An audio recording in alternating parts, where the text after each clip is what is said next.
At the bottom of the world, where the earth seems to forget itself, there is a continent made not of land but of silence. Antarctica is not merely cold. It is ancient. The wind does not howl here so much as it erases. Sound dies quickly, swallowed by endless white plains and towering walls of ice that have not moved for thousands of years. There are no cities, no ruins rising proudly toward the sky, no roads leading anywhere. And yet, for centuries, this frozen emptiness has pulled at the human imagination with a quiet, unsettling force. Because Antarctica feels less like a place discovered, and more like a place deliberately hidden. Long before satellites traced its outline and modern expeditions planted flags into its frozen soil, Antarctica existed only as a rumor. A blank space at the edge of medieval maps. A theoretical landmass drawn not from experience, but from belief. Cartographers labeled it Terra Australis Incognita, the unknown southern land. It was said to balance the world, to exist because nature demanded symmetry. If there was land in the north, surely there must be land in the south. But this was not knowledge. It was intuition. And intuition, throughout history, has often been more dangerous than ignorance. What makes Antarctica different from every other continent is not just that it was discovered late. It is that, even today, it resists being fully known. Its interior remains one of the least explored regions on Earth. Beneath miles of ice lie mountains, valleys, even vast lakes sealed away from sunlight for millions of years. Antarctica hides its past with ruthless efficiency. Whatever once touched its surface, footprints, structures, mistakes, would have been swallowed, crushed, and erased without mercy. If someone wanted to disappear from history, there is no better place on Earth. And this is where the question begins. Not loudly, not confidently, but as a whisper that refuses to die. What if Antarctica was not always empty? What if someone reached it long before we believe was possible? And what if that someone belonged to an order so feared, so secretive, that history itself conspired to forget them? The Knights Templar are remembered today as figures of legend, warrior monks clad in white mantles, red crosses stitched over their hearts, sworn to God and battle alike. Their story is often told in extremes, either as humble defenders of pilgrims or as shadowy keepers of forbidden knowledge. But between those extremes lies a far more unsettling truth. The Templars did not simply vanish. They were erased. And erasure always raises a darker question than destruction ever could. In the early 14th century, the Templars were among the most powerful organizations in Europe. They controlled fleets, fortresses, treasure, and information. Kings owed them money. The church feared their independence. And yet, almost overnight, they were declared heretics, arrested en masse, tortured, and executed. Their properties were seized. Their records were destroyed. Their leaders burned alive. Officially, their story ends in fire and confession. Unofficially, nothing about their end makes sense. Because orders like the Templars do not simply forget how to survive. They do not misplace entire fleets.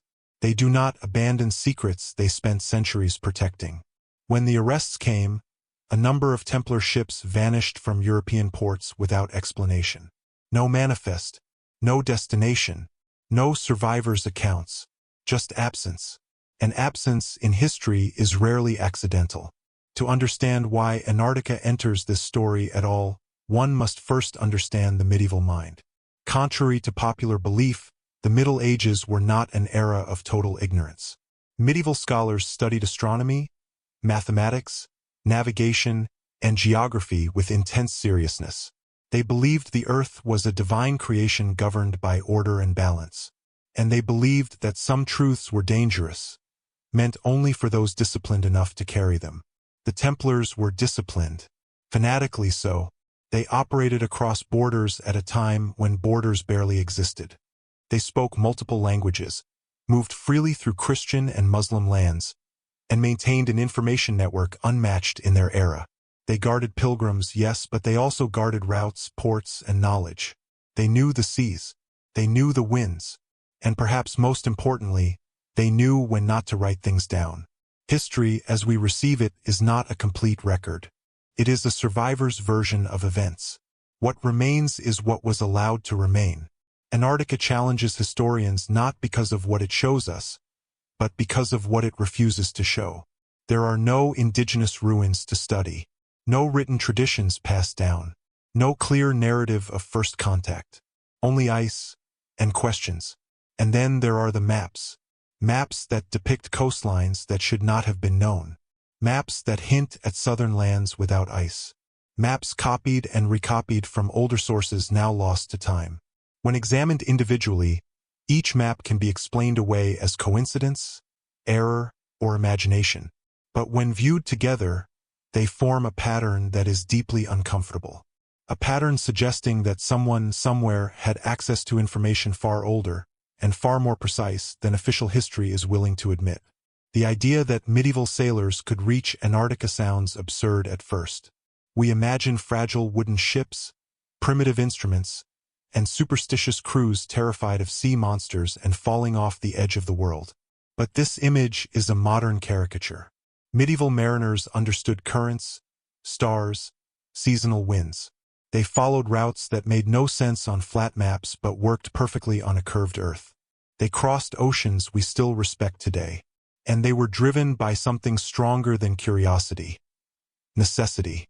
When the Templars fell from favor, survival required secrecy on a scale never before attempted.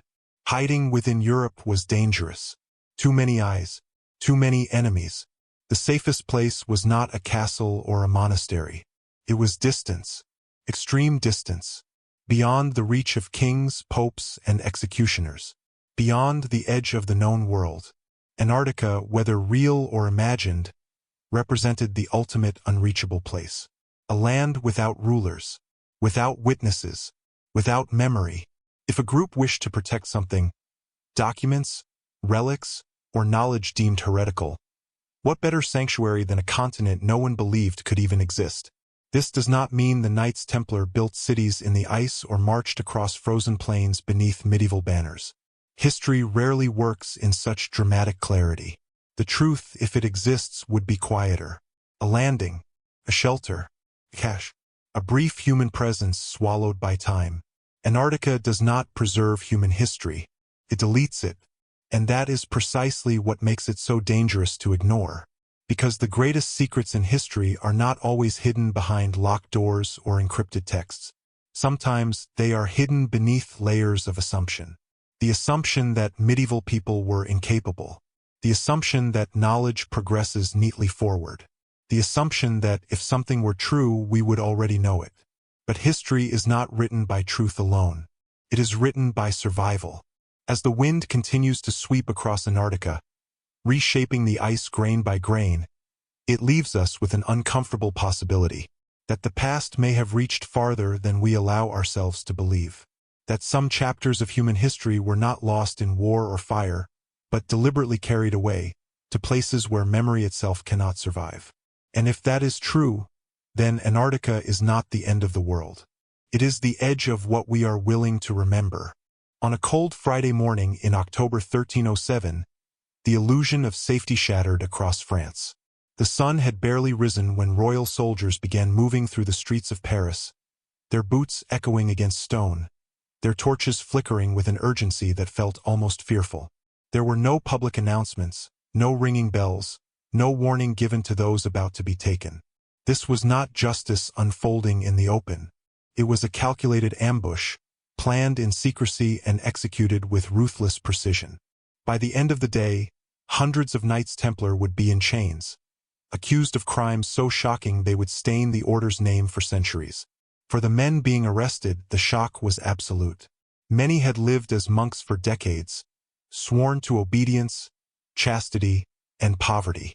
They had prayed in the same chapels as kings, fought in wars blessed by the church itself, and died believing their sacrifices brought them closer to God. Now they were dragged from their beds, their hands bound, their white mantles torn from their bodies as if the red cross stitched upon them had suddenly become a mark of shame.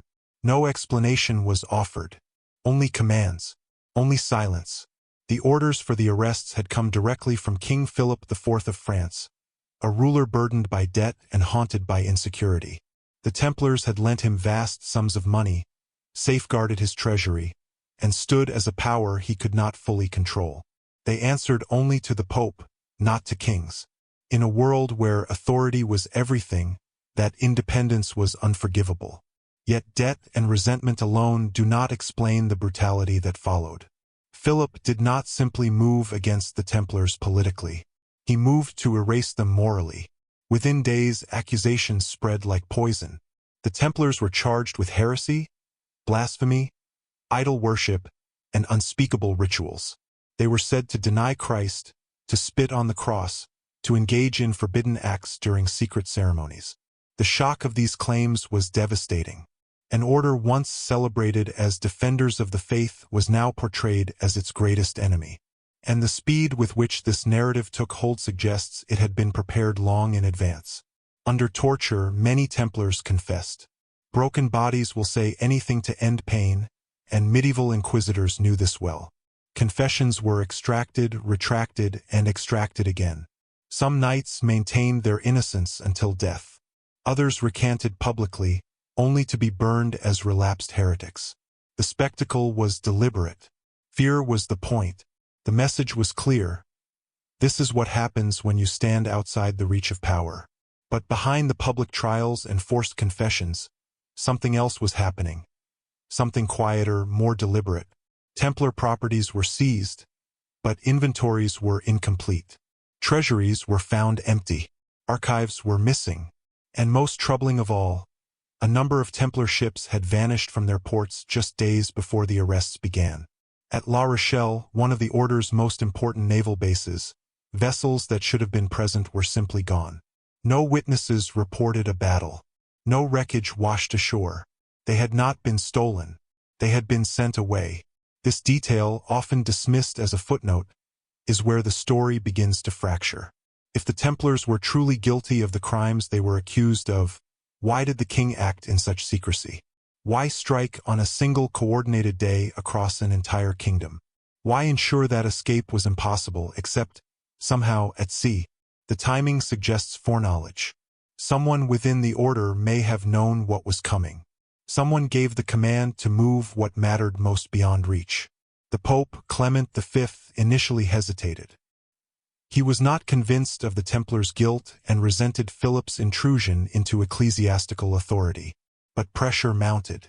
The confessions, though obtained under torture, created a public scandal that could not be ignored. Eventually, Clement capitulated. The order was dissolved, not proven guilty beyond doubt, but deemed too damaged to continue. It was an administrative death sentence, not a theological one. And with that decision, something crucial happened. The Templars were no longer an institution that needed to be accounted for. Their past could be rewritten. Their legacy could be shaped by their enemies. In 1314, Jacques de Molay, the last Grand Master of the Knights Templar, was burned alive on an island in the Seine. As the flames rose, witnesses claimed he called upon God to judge his accusers. Legend says that within a year, both King Philip and Pope Clement were dead. Whether coincidence or myth, the image endured. An old man in chains, staring into fire, refusing to confess to lies. It is an image that lingers because it feels unfinished. The official story tells us the Templars ended there, reduced to ashes and scattered memory. But history is rarely that clean. Too many questions remain unanswered. Too many loose ends were never tied. The disappearance of ships, the missing records, the survival of Templars in other regions under new names, all point to a reality far more complex than a simple fall from grace. Across Europe, Templars were absorbed into other orders, quietly retired, or protected by sympathetic rulers. In Portugal, they were reorganized under a new name, the Order of Christ. In Scotland, where the Pope's authority was contested, they found refuge beyond immediate reach. The men did not vanish. They adapted. And adaptation requires planning. What, then, were they planning for? It is easy to assume the Templars were merely trying to save themselves. But the scale of their preparation suggests something more. You do not risk fleets, fortunes, and lives simply to flee persecution. You do it to protect something you believe must survive, even if you do not. something worth disappearing for. The charges leveled against the Templars focused obsessively on secret rituals and hidden beliefs. Whether fabricated or exaggerated, they reveal what their enemies feared most: that the order possessed knowledge outside approved doctrine. Knowledge that challenged authority. Knowledge that could not be allowed to spread. In the medieval world, knowledge was power, but it was also danger. Certain truths were believed to destabilize faith, social order, and divine hierarchy. To possess such truths was to walk a line between enlightenment and execution. If the Templars had uncovered something, ancient texts, lost sciences, alternative histories, it would explain the urgency of their destruction. And it would explain the need for distance. Distance from courts. Distance from churches. Distance from the memory of Europe itself. When the night fell after the arrests, Europe slept believing it had witnessed the end of a powerful order. But endings are rarely so simple. Somewhere beyond the reach of torches and chains, plans set in motion continued to unfold. Ships moved across dark water. Men changed names. Routes were abandoned. Others, perhaps, were discovered for the first time. The fall of the Knights Templar was not just a story of betrayal. It was a moment of transformation, a forced shedding of visibility, a retreat into shadow. And shadows, in history, are where the most uncomfortable possibilities survive. Because if the Templars were capable of preparing for their own erasure, then the question is no longer whether they survived, but where they chose to go, and whether the world was ever meant to follow. Long before they were feared, hunted, or whispered about in secret, the Knights Templar were almost invisible. Their story did not begin with wealth or power, but with vulnerability. In the years following the First Crusade, Jerusalem had fallen into Christian hands, yet the roads leading to the Holy City remained perilous. Pilgrims traveled thousands of miles driven by faith, only to be robbed, enslaved, or killed within sight of their sacred destination. It was in this fragile moment, when victory had not yet turned into stability, that a small group of men made a decision that would quietly reshape history. Around 1119, a handful of knights led by Hugues de Payens pledged themselves to a radical purpose. They would live as monks, bound by religious vows, yet fight as soldiers when necessary. They called themselves the Poor Fellow Soldiers of Christ and of the Temple of Solomon. The name was not symbolic. They were poor. Their early seal depicted two knights sharing a single horse, a visual confession of scarcity and humility. They owned no lands, held no political authority, and slept in rough quarters near the ruins believed to mark the site of Solomon's temple. Their mission was simple: protect pilgrims. There was no promise of glory, no expectation of riches. Their lives were defined by discipline, prayer, and obedience. They rose before dawn, prayed in silence, ate modest meals, and trained for combat not as conquerors but as guardians. Death was expected. Martyrdom was embraced. In an age obsessed with salvation, this willingness to die for strangers was seen as the highest expression of faith. What made the Templars truly unusual, even in a violent era, was the blessing they received from the Church. At the Council of Troyes in 1129, their order was formally recognized.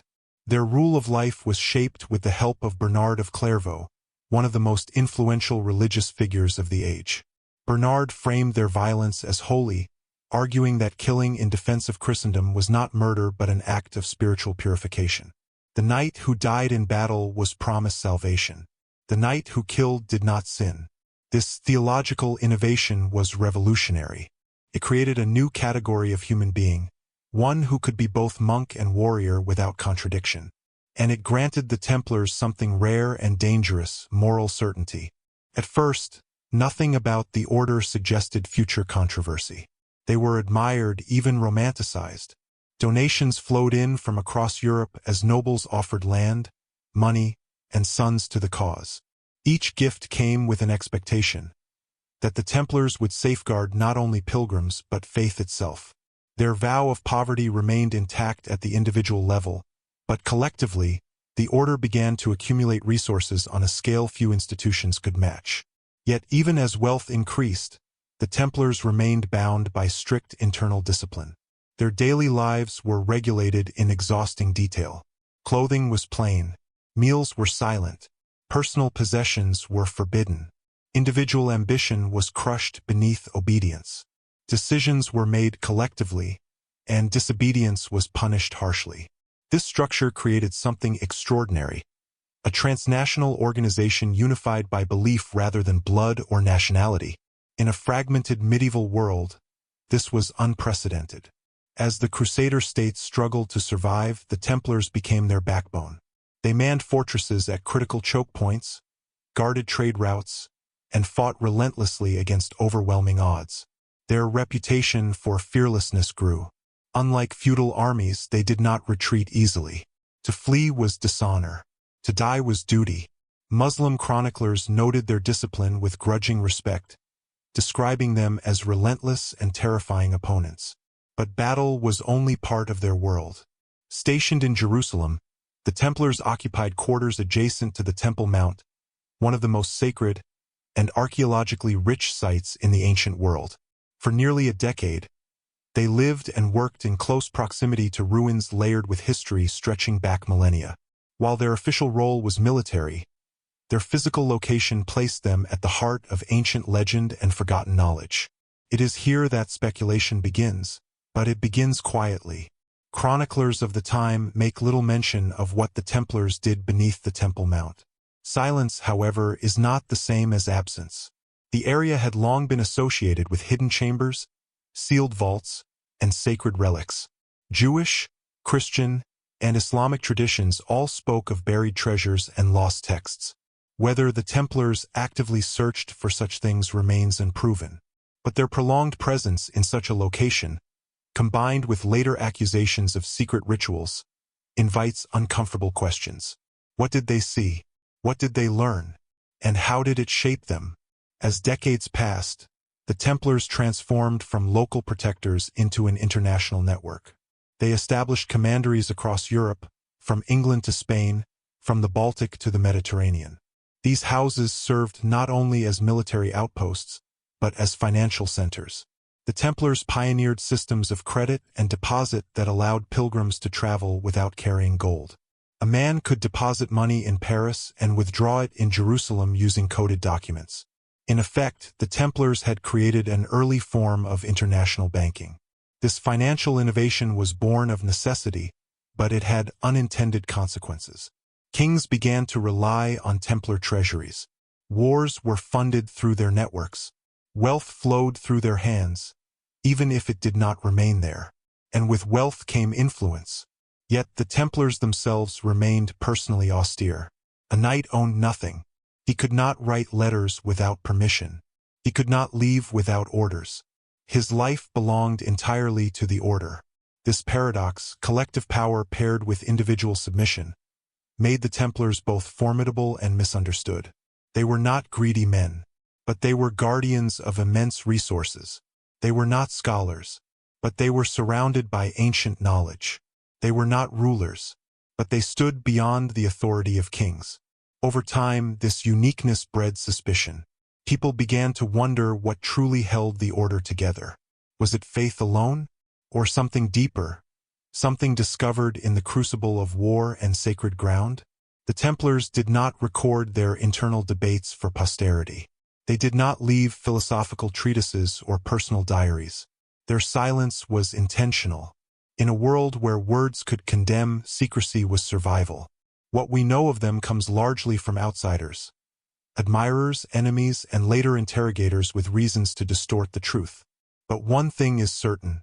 The Knights Templar did not become powerful by accident.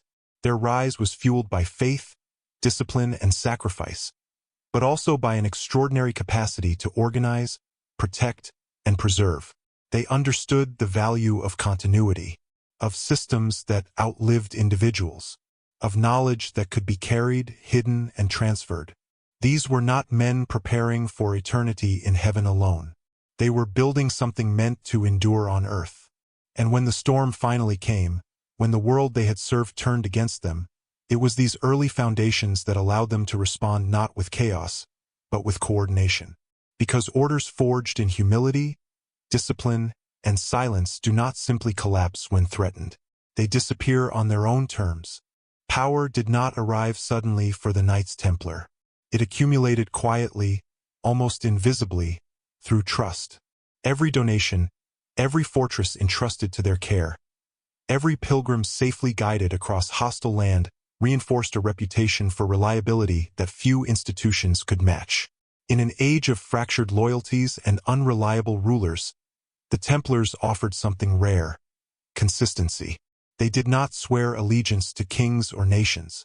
They answered only to their rule and, ultimately, to God. And in doing so, they became indispensable. As the Crusades stretched on, the Christian presence in the Holy Land grew increasingly fragile.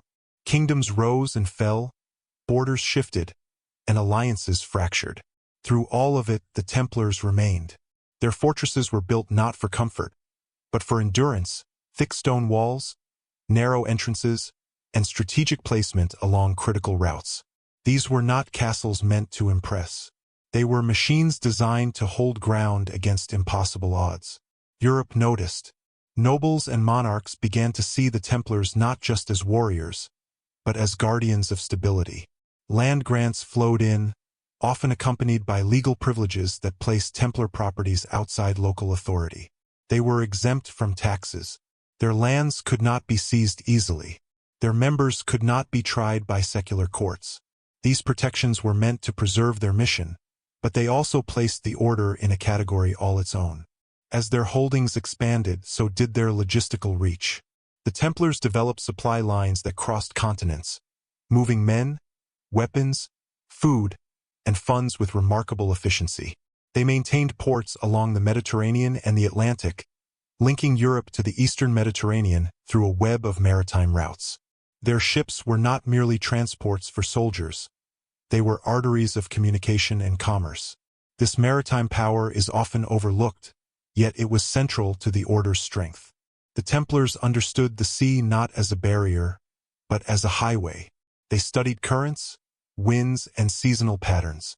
They knew which ports were safe, which were hostile, and which could be trusted in times of crisis.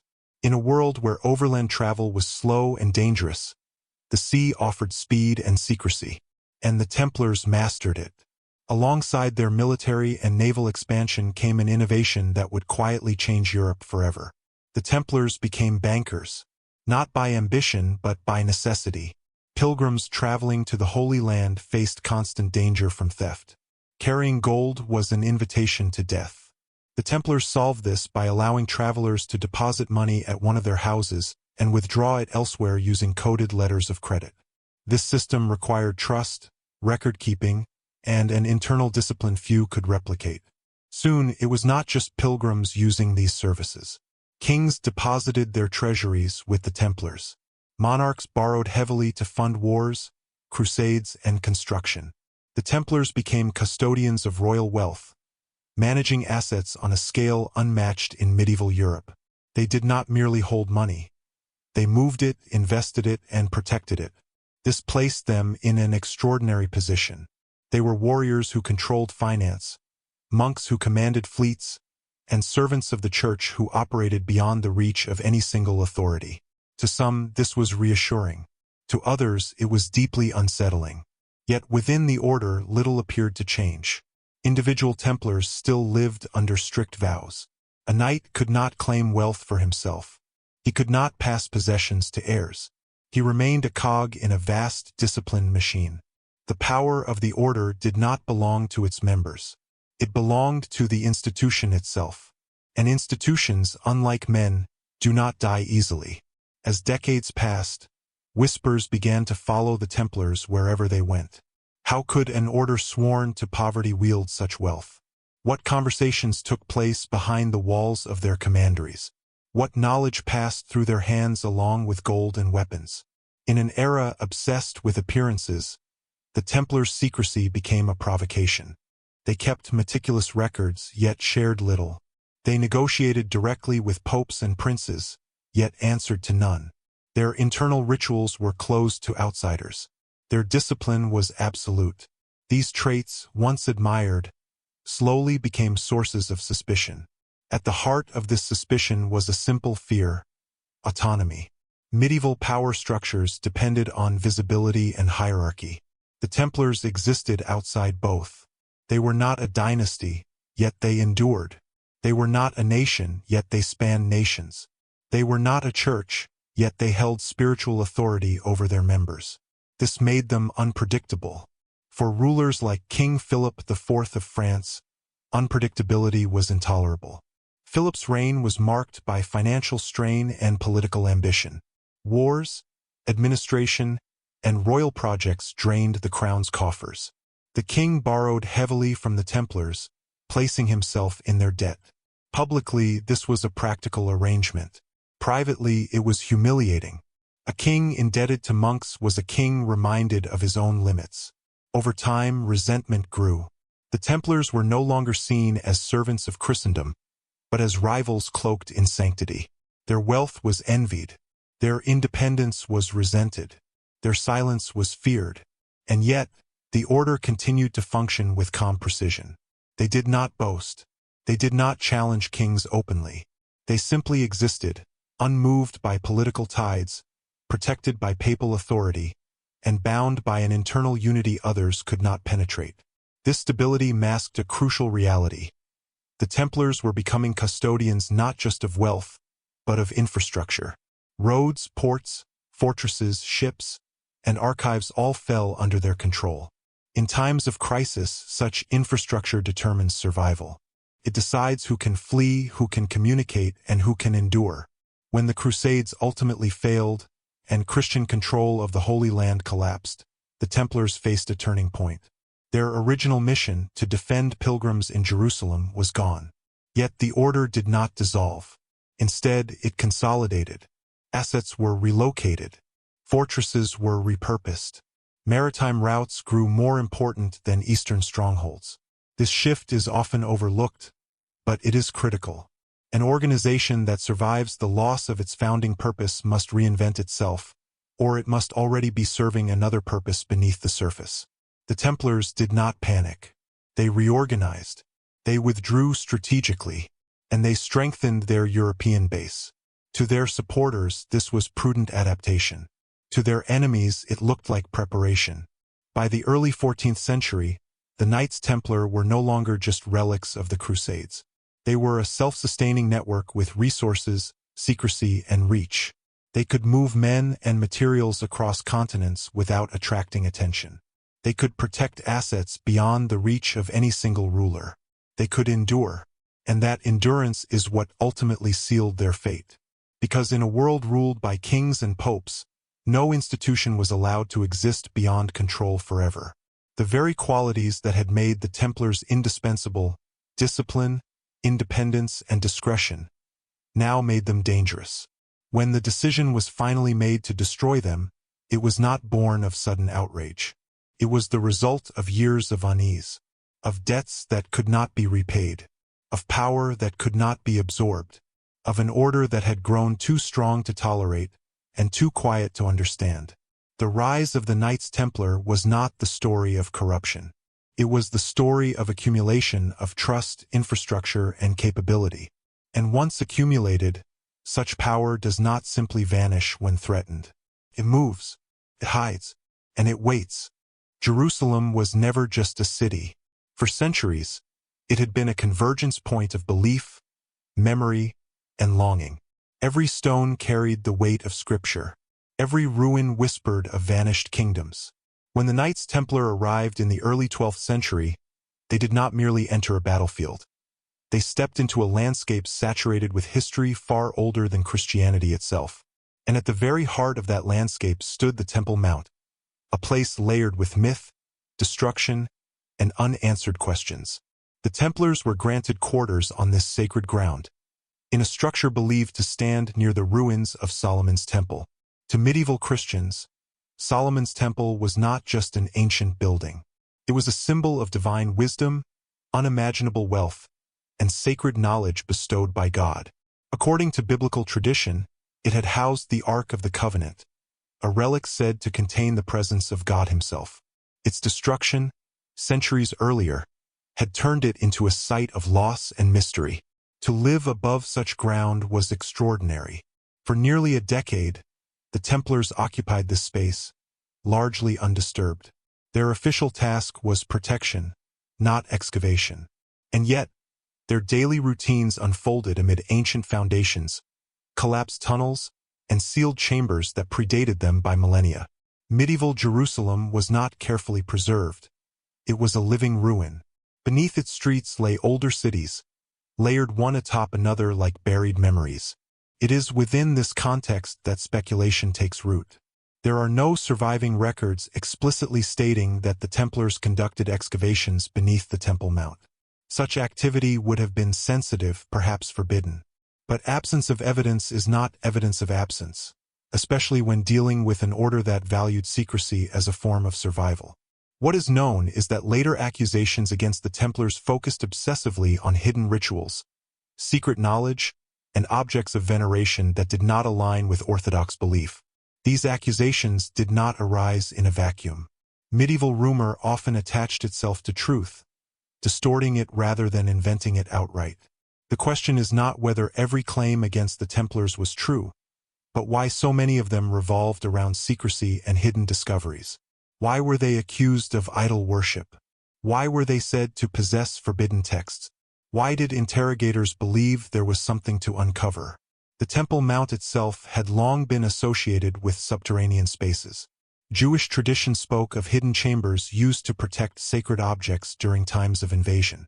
Islamic tradition preserved stories of sealed vaults and ancient relics. Even Roman accounts acknowledged that the area had been heavily modified, rebuilt, and repurposed over centuries. It was not a single structure, but a palimpsest of civilizations. The Templars were uniquely positioned to encounter this buried past. Unlike pilgrims or transient soldiers, they lived there. They had time, they had discipline, and they had a worldview that treated discovery not as curiosity, but as divine responsibility. If they believed God had placed something beneath their feet, it would have been unthinkable to ignore it. Some later legends claim the Templars uncovered ancient manuscripts, texts that challenged accepted timelines or theological assumptions. Others suggest they found objects believed lost since antiquity, relics that carried symbolic rather than material power. These claims remain unproven, but their persistence across centuries suggests they tapped into something deeply unsettling: the possibility that history itself might be incomplete. Knowledge in the medieval world was dangerous not because it was false, but because it could destabilize faith. The Church maintained authority through interpretation. To control Scripture was to control reality.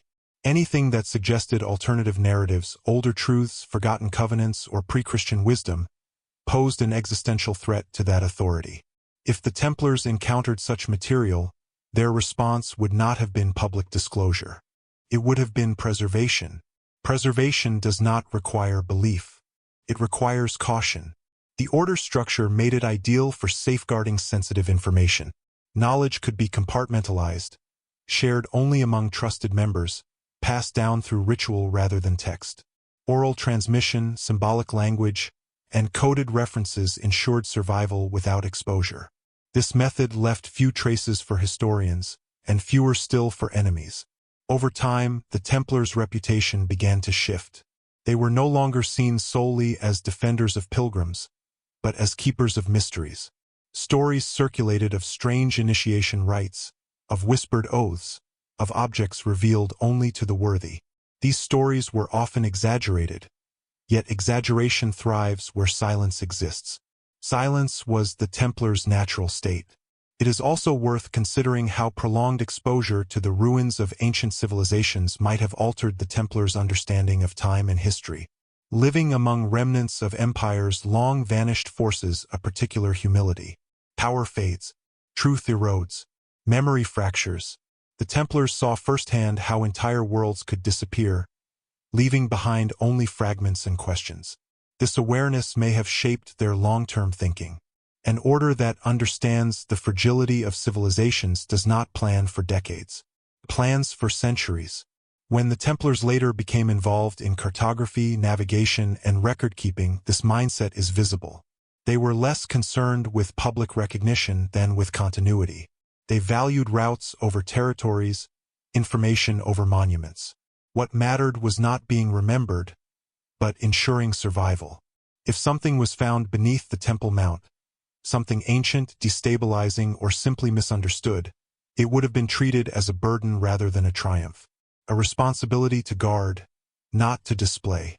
This perspective casts later events in a different light. When accusations of heresy arose, they focused not on battlefield conduct, but on what happened in private, on what was said behind closed doors, on what was seen but never shared. Torture was used not just to punish, but to extract secrets that interrogators believed existed.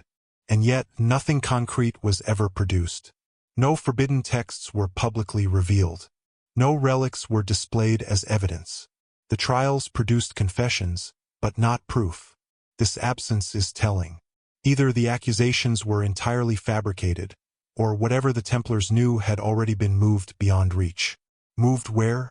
By the time the order was destroyed, the Templars had access to fleets, ports, and distant territories. They had centuries of experience operating across borders. They understood how to move sensitive materials quietly, and they understood the value of places that lay beyond the political and religious conflicts of Europe and the Middle East. The seeds of that strategy may have been planted in Jerusalem itself. The Temple Mount was a lesson written in stone and ruin. Even the most sacred places can be destroyed, repurposed, and forgotten. If knowledge was to survive, it could not remain where empires rise and fall. It had to be carried away. Thus, the story of the Templars beneath the Temple Mount is not about treasure in the romantic sense. It is about awareness, about encountering the depth of human history and realizing how easily truth can vanish, about deciding, quietly and without witnesses, to protect something the world was not ready to understand. Whatever the Templars found or believed they found, it changed them. It reshaped their priorities. It taught them the value of secrecy, distance, and endurance.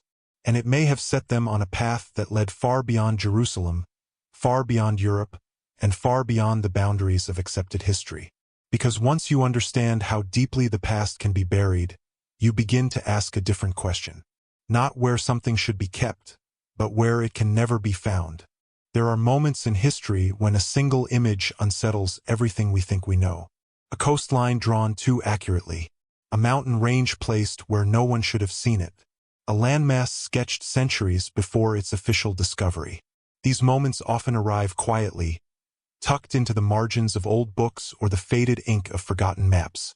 And when they do, historians are forced to confront an uncomfortable truth. Sometimes the past knew more than it was supposed to. Medieval maps were never meant to be precise in the modern sense.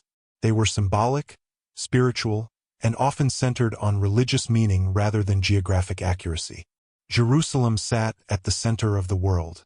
Paradise was placed in the east. Sea monsters lurked at the edges of the unknown. These maps were expressions of belief as much as navigation. And yet, hidden among them are anomalies, details so specific they resist easy dismissal. Some maps depict coastlines that match modern geography with unsettling fidelity. Bays curve where they should. Peninsulas extend at the correct angles. Entire landmasses appear in positions that contradict the knowledge of their time. Individually, each could be explained away as coincidence or error. Together, they form a pattern that demands attention. One of the most disturbing aspects of these maps is not what they show, but what they omit.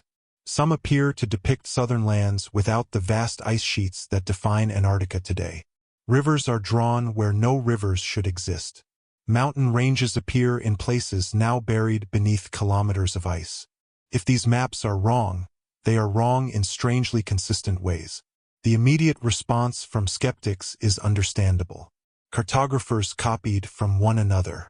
Errors propagated. Artistic imagination filled gaps. But this explanation begins to falter when accuracy clusters around specific regions, especially regions thought to be inaccessible at the time. These maps did not emerge from nowhere. They were compiled from older sources, many of which no longer exist. Medieval cartographers were not explorers. They were collectors. They assembled fragments of information passed down through generations, often without knowing their origins. When a mapmaker referenced ancient authorities, Those authorities were sometimes centuries, even millennia old. This raises a difficult question. How far back does this knowledge go? Some maps include notes that hint at forgotten voyages, unnamed lands, and inherited wisdom. They speak of sources no longer known or lost to time. Such phrases are easy to overlook, but they suggest continuity, knowledge surviving across eras through careful preservation rather than public dissemination. This is where the story intersects uneasily with groups like the Knights Templar. The Templars were not mapmakers themselves, but they were collectors of information. Their network spanned continents. Their ships crossed dangerous waters routinely. Their archives, now mostly lost, were said to contain detailed records of routes, ports, and hazards. In a world without centralized navigation authorities, such information was priceless. And it was guarded. The Order's secrecy was not paranoia. It was policy. Information, once exposed, could be stolen, misused, or suppressed. To protect their operations, the Templars relied on compartmentalization. A knight knew only what he needed to know. Commander knew a little more. The full picture remained fragmented, making it difficult for enemies to exploit. If ancient geographic knowledge existed, knowledge that contradicted accepted beliefs, it would have fit naturally into this system. Preserved quietly, shared selectively, passed on without explanation. Consider the idea of inherited maps. Not originals, but copies of copies, each generation preserving what it did not fully understand. Coastlines grow distorted. Names change. Context is lost. Yet the underlying shape remains recognizable.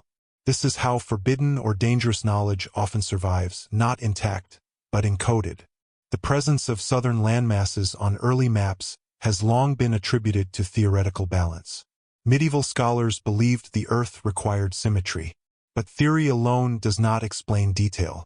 It does not explain consistent curvature, accurate proportions, or internal features like mountain ranges and rivers.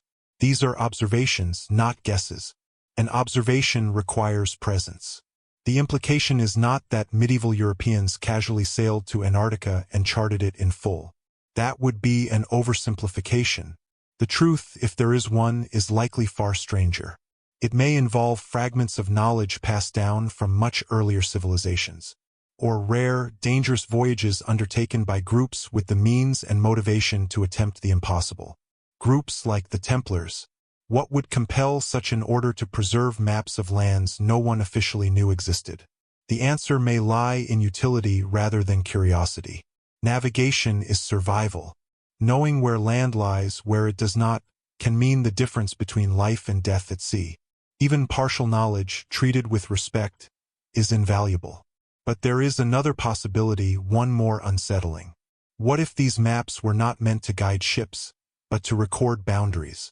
In medieval thought, the world was not infinite. It had edges, limits, places where the known ended and the unknown began. To chart such boundaries was not an act of exploration, but of containment. It was a way of acknowledging regions that existed but were not meant to be approached. Antarctica, if known at all, would have represented such a boundary. The idea that some lands were off-limits is not foreign to medieval belief. Certain knowledge was considered dangerous. Certain places were thought to belong to God alone. To mark them was not to claim them, but to warn others away. This reframes the purpose of anomalous maps. They may not be evidence of conquest, but of caution. As centuries passed and original sources were lost, these warnings became curiosities. Later mapmakers, unaware of their meaning, preserved shapes without understanding context. By the time modern scholars encountered them, the world had changed. Exploration was celebrated. Boundaries were challenges, not limits. And so the maps became puzzles. The disappearance of many Templar archives following their destruction compounds the mystery. What records were lost? What charts were burned, seized, or hidden? We know that some documents survived in unexpected places, copied into unrelated collections or absorbed into other institutions. But the majority vanished. Absence once again defines the story. The unsettling power of these maps lies not in what they prove, but in what they suggest. that knowledge does not move forward in a straight line, that civilizations forget as much as they learn, that truths can survive quietly, waiting for a time when they are safe to be rediscovered. If the Knights Templar played any role in preserving such knowledge, it would not have been out of ambition. It would have been out of duty, a belief that some truths must endure, even if the world is not ready to face them. And Antarctica, silent and unreachable for most of history, would have been the ultimate embodiment of that belief. A place that exists on maps, but not in memory. Known yet unreachable. Marked, yet untouched. In that sense, the maps are not proof of arrival. They are proof of awareness. And awareness, in history, is often the first step toward secrets meant never to be spoken aloud. For medieval Europeans, the world did not end abruptly at the edge of the sea. Faded. Beyond familiar coastlines lay uncertainty, rumor, and theological speculation. The far south, in particular, occupied a strange place in the medieval imagination. It was not entirely unknown, yet not truly known either. It existed as an idea long before it existed as a destination. A vast, invisible counterweight to the lands of the north. A place drawn into existence by belief rather than experience. Scholars referred to it as Terra Australis Incognita, the unknown southern land. The concept emerged from ancient Greek philosophy, revived and reshaped by medieval thinkers who believed the earth demanded balance. If Europe, Asia, and Africa dominated the northern hemisphere, logic dictated that a great landmass must exist in the south to stabilize the world. This was not a fringe idea. It was taught, discussed, and accepted by educated elites. The southern land was not a question of if, but where. Yet this belief carried an unease that rarely surfaced in writing. The south was associated with extremes. Heat so intense it scorched the earth. Winds that tore ships apart. Seas that twisted navigation until familiar stars vanished from the sky. Some believed monstrous races lived there, warped by climate and distance from divine order. Others suggested it was empty by design, a realm God reserved for reasons beyond human understanding. The southern void became a psychological boundary. Maps reflected this uncertainty. Some depicted an enormous southern continent wrapping around the bottom of the world, touching known lands but never fully revealed. Others left the space blank, marked only by warnings or decorative flourishes meant to distract from ignorance. The absence was intentional. It acknowledged limits, and limits, in medieval thought, mattered deeply. To go beyond them was not exploration, it was transgression. This mindset shaped how information about the South was treated. Any hint of land beyond known routes was handled with caution. Sailors' tales were often dismissed as exaggeration or madness. Accounts of strange currents or unseasonal cold were filtered through superstition. Knowledge that did not fit accepted cosmology was easier to ignore than to confront. But ignorance is not the same as innocence. Among scholars there were whispers, calculations that suggested polar regions could exist, astronomical observations that hinted at southern stars unseen from Europe, travelers who returned with stories that did not align with established maps. These fragments were rarely assembled into a coherent picture. They were set aside, waiting for a framework capable of holding them. Orders like the Knights Templar operated within this space of uncertainty. They were educated but not bound by academic convention. Practical experience mattered more than theoretical purity. If a route worked, it was valid, even if scholars denied its possibility. If a land existed, it existed whether or not it fit accepted belief. The Templars had reason to think this way. They had seen the consequences of misplaced certainty. Crusades launched on theological assumptions had ended in disaster. Fortresses built on outdated intelligence had fallen. Faith without adaptation had cost lives. Experience taught them that reality did not always obey doctrine. The southern void, then, was not merely a curiosity. It was a variable. If land existed in the far south, it lay beyond the reach of known powers. No kings ruled there. No bishops claimed it. No borders constrained it.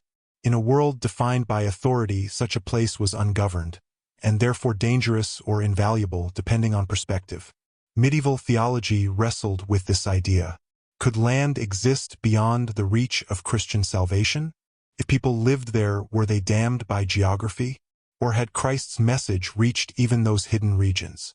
These questions were uncomfortable and unresolved. Easier to imagine the land as empty than to confront its implications. Antarctica, as we know it today, fits eerily well into this medieval discomfort. It is inhospitable. It resists settlement. It offers no obvious wealth. It does not invite conquest. And yet, it exists undeniably, stubbornly, refusing to align with human ambition.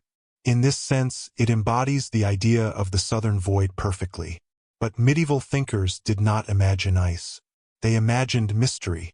Some believed the South was lush and fertile, its inhabitants hidden from the rest of humanity by divine design. Others thought it was a place of punishment, where the extremes of climate reflected spiritual imbalance. Either way, it was not neutral, carried meaning. For an order like the Templars, trained to think symbolically as well as strategically, such meaning would not have been ignored. The idea of a place beyond authority, beyond memory, would have been compelling, especially in times of crisis, especially for those who understood how quickly favor could turn into condemnation. If the Templars had reason to believe that knowledge, relics, or even people needed to be hidden beyond reach, the southern void offered theoretical sanctuary long before it offered practical access. It was a destination that existed first in the mind, and destinations imagined long enough eventually become sought. This is where myth and strategy begin to overlap. It is unlikely that medieval Europeans understood Antarctica as we do today, but they did not need to. They only needed to believe in the possibility of a place so remote it might as well not exist. A place absent from politics, theology, and surveillance. A place where history itself struggled to persist.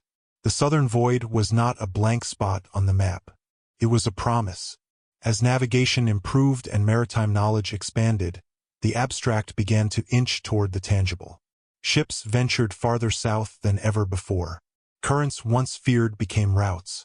Stars once unfamiliar were charted. Each journey reduced the unknown, but also confirmed its vastness. And yet, the far south remained elusive.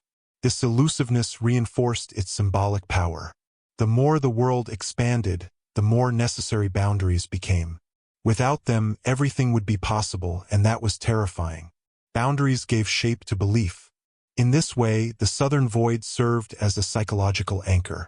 It reminded humanity that not everything was accessible, that some places lay beyond reach by design. When later generations look back and see early hints of Antarctica on maps, it is tempting to assume error or coincidence. But from a medieval perspective, those hints may have represented something else entirely. Acknowledgement without engagement. Recognition without intrusion. To know a thing exists is not the same as claiming it. If someone, somewhere, understood that the far south was real, truly real, it would have altered how they thought about secrecy and survival. It would have offered a conceptual refuge long before a physical one. And so the southern void remained, half known and half denied. A place spoken of in theory, drawn in outline, and left untouched by ambition. A place that absorbed projections of fear, hope, and restraint. Whether or not anyone ever reached it in the medieval world, its presence shaped thought. It defined limits. It offered the ultimate elsewhere. And in times of persecution, the idea of an elsewhere can be as powerful as the place itself. In the days leading up to the great arrests of October 1307, the ports of western France were unusually quiet. There were no alarms raised, no reports of battle, no record of storms fierce enough to scatter ships. And yet, when royal officials arrived to seize the assets of the Knights Templar, they discovered something deeply unsettling. A number of vessels that should have been present were gone.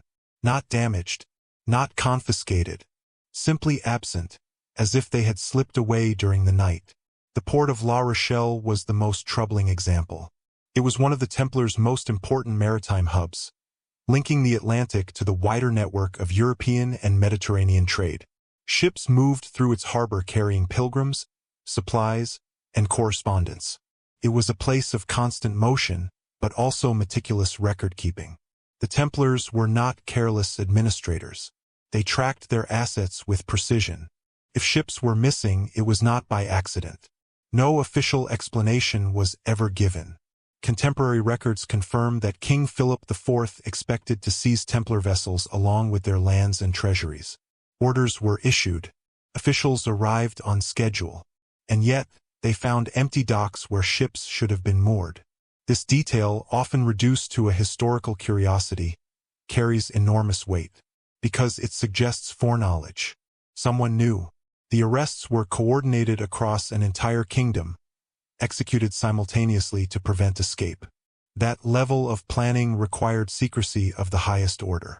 If even a fraction of the Templars had known what was coming, the plan should have failed. And yet, while individual knights were caught unaware, the fleet was not. This distinction is critical. It implies a division between public ignorance and private preparation, between those meant to be sacrificed and those tasked with preservation. Such decisions are brutal, but not uncommon in moments of existential threat. Institutions do not survive by saving everyone. They survive by saving what matters most. What, then, mattered enough to be sent away? The missing ships were not recorded as stolen or lost. There are no accounts of pirate attacks or enemy fleets. The vessels did not reappear in other European ports under different ownership. They vanished cleanly, leaving no paper trail. For an organization as methodical as the Templars, this silence speaks volumes. Ships are not merely tools of travel. They are containers. They carry people, goods, documents, and secrets. They are mobile vaults, capable of removing assets from danger faster than any caravan or fortress. To move ships is to move possibilities. The timing of their disappearance suggests that the Templars anticipated not just arrest, but annihilation. They did not expect negotiations or appeals to succeed. They prepared for a future in which their name would be condemned and their presence hunted. This level of foresight demands explanation. Some historians argue that rumors of the impending arrests circulated beforehand, giving the Templars time to react. This may be true, but rumors alone do not produce coordinated action across multiple ports. That requires authority, trust, and a plan already in place. The Templars were accustomed to operating under threat. Their entire existence had been shaped by war, betrayal, and shifting alliances. They understood how quickly favor could turn into hostility, and they had spent decades building infrastructure specifically designed to respond to crises. The fleet was part of that infrastructure. Templar ships were well-built, capable of long voyages, and crewed by experienced sailors. They were not ceremonial vessels. They were practical, designed for endurance rather than display. They followed routes that avoided congested trade lanes when necessary. They could disappear without attracting attention. Where they went remains unknown. Some speculate that the ships sailed to Portugal, where the Templars enjoyed royal protection. Others suggest Scotland, where papal authority was contested and refuge possible. These explanations account for some movements, but not all. They do not explain the total absence of records, nor do they explain why no contemporary port reported an influx of Templar vessels at that scale. A fleet cannot simply vanish into familiar waters, unless it leaves them. The Atlantic, in the early 14th century, was both a barrier and an invitation.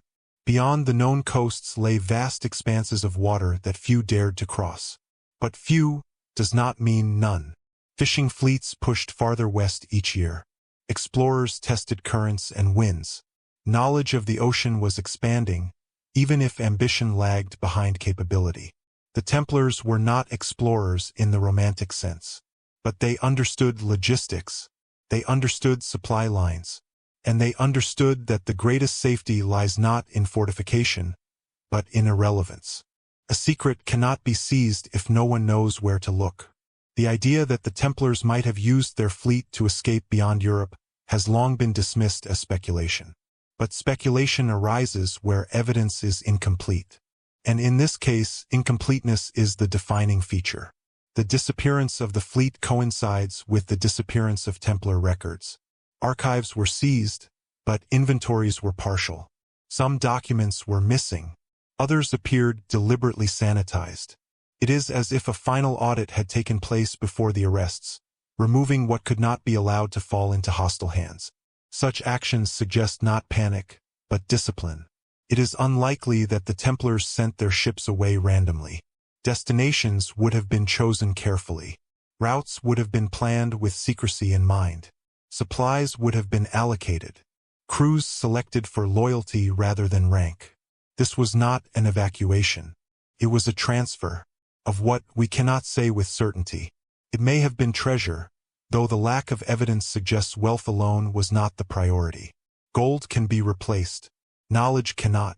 Documents, maps, relics, and people, these are irreplaceable. They are also easier to conceal than armies.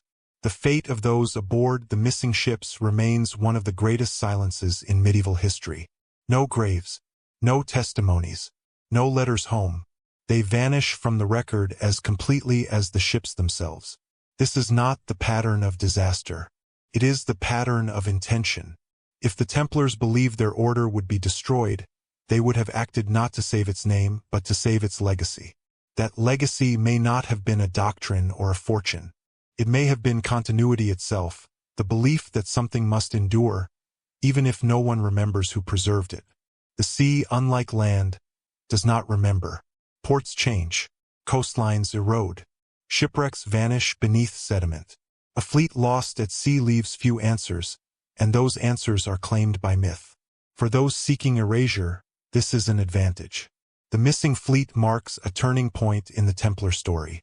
It is the moment when preparation becomes execution, when theory becomes action, when survival shifts from public defense to private preservation. Whatever the Templars feared losing, they did not entrust it to fortresses or kings. They entrusted it to distance. And distance, once achieved, becomes possibility. The disappearance of the fleet is not proof of any destination. It is proof of intent, a foresight, of a final decision made in silence, beyond the reach of courts and confession. The question that remains is not whether the ships left. It is how far they were meant to go. It is easy to underestimate medieval sailors. Popular imagination reduces them to frightened men clinging to fragile ships, guided more by superstition than skill. This image is comforting, because it reassures us that the limits of their world were far smaller than ours. But the reality is more complex and far more unsettling. By the 13th and early 14th centuries, seafaring knowledge had reached a level of sophistication that modern audiences rarely acknowledge. Medieval mariners did not wander blindly across the ocean. They observed patterns with care. Winds shifted predictably with the seasons. Currents flowed with reliable force. Stars traced paths that could be learned, memorized, and trusted. Long before compasses became common, sailors navigated by celestial observation and accumulated experience. They knew when to leave port, when to wait, and when to turn back. Ships, too, were more capable than we assume. Medieval vessels were not designed for speed or elegance, but for resilience. Their hulls were thick, their sails adaptable. Repairs could be made at sea with limited resources. These ships were built to survive rough conditions, not to impress. And survival is what matters when venturing into the unknown. The Atlantic, in particular, was not an uncharted void. Coastal trade had pushed sailors farther and farther along its edges. Fishing fleets followed migratory patterns that led them into open water for weeks at a time. They learned where storms gathered, where currents carried them, and where land might lie beyond the horizon. Knowledge spread slowly, but it spread. Sailors shared routes orally, not in official records. They taught apprentices by repetition, not by writing. This kind of knowledge leaves little trace for historians. It survives in practice, not in archives. And when a generation passes without passing it on, it disappears. Orders like the Knights Templar operated within this world of practical knowledge. They did not need formal academies to understand navigation. They needed reliable sailors, disciplined crews, and an understanding of risk. They possessed all three. The Templars' maritime operations were extensive. They transported troops, supplies, and pilgrims across dangerous waters routinely. They maintained ships in both the Mediterranean and the Atlantic. They understood the difference between coastal navigation and open sea travel, and they had the resources to attempt voyages others could not afford to fail. This is not to suggest recklessness. On the contrary, medieval exploration was cautious by necessity. Sailors pushed boundaries incrementally. They tested currents, ventured a little farther each time, and returned with knowledge that expanded collective understanding. The idea that medieval ships never ventured far from land is simply untrue. What limited exploration was not capability, but incentive. There was little reason to sail into the unknown unless there was something to gain, or something to escape. For most of medieval Europe, the ocean represented danger without reward. Trade routes were established. Resources were known. There was no pressing need to venture farther. But for an organization facing annihilation, the calculus changes. The unknown becomes refuge. Risk becomes necessity. The belief that medieval sailors feared falling off the edge of the world is a myth. Educated Europeans had known the Earth was spherical since antiquity. Sailors may not have debated cosmology, but they understood that the horizon did not represent an edge. What they feared were storms, starvation, and navigation errors, practical dangers, not imaginary cliffs.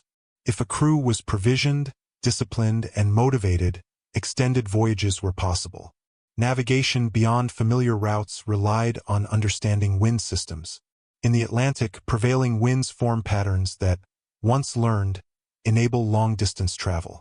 The trade winds blow steadily westward in certain latitudes. Return routes exist farther north.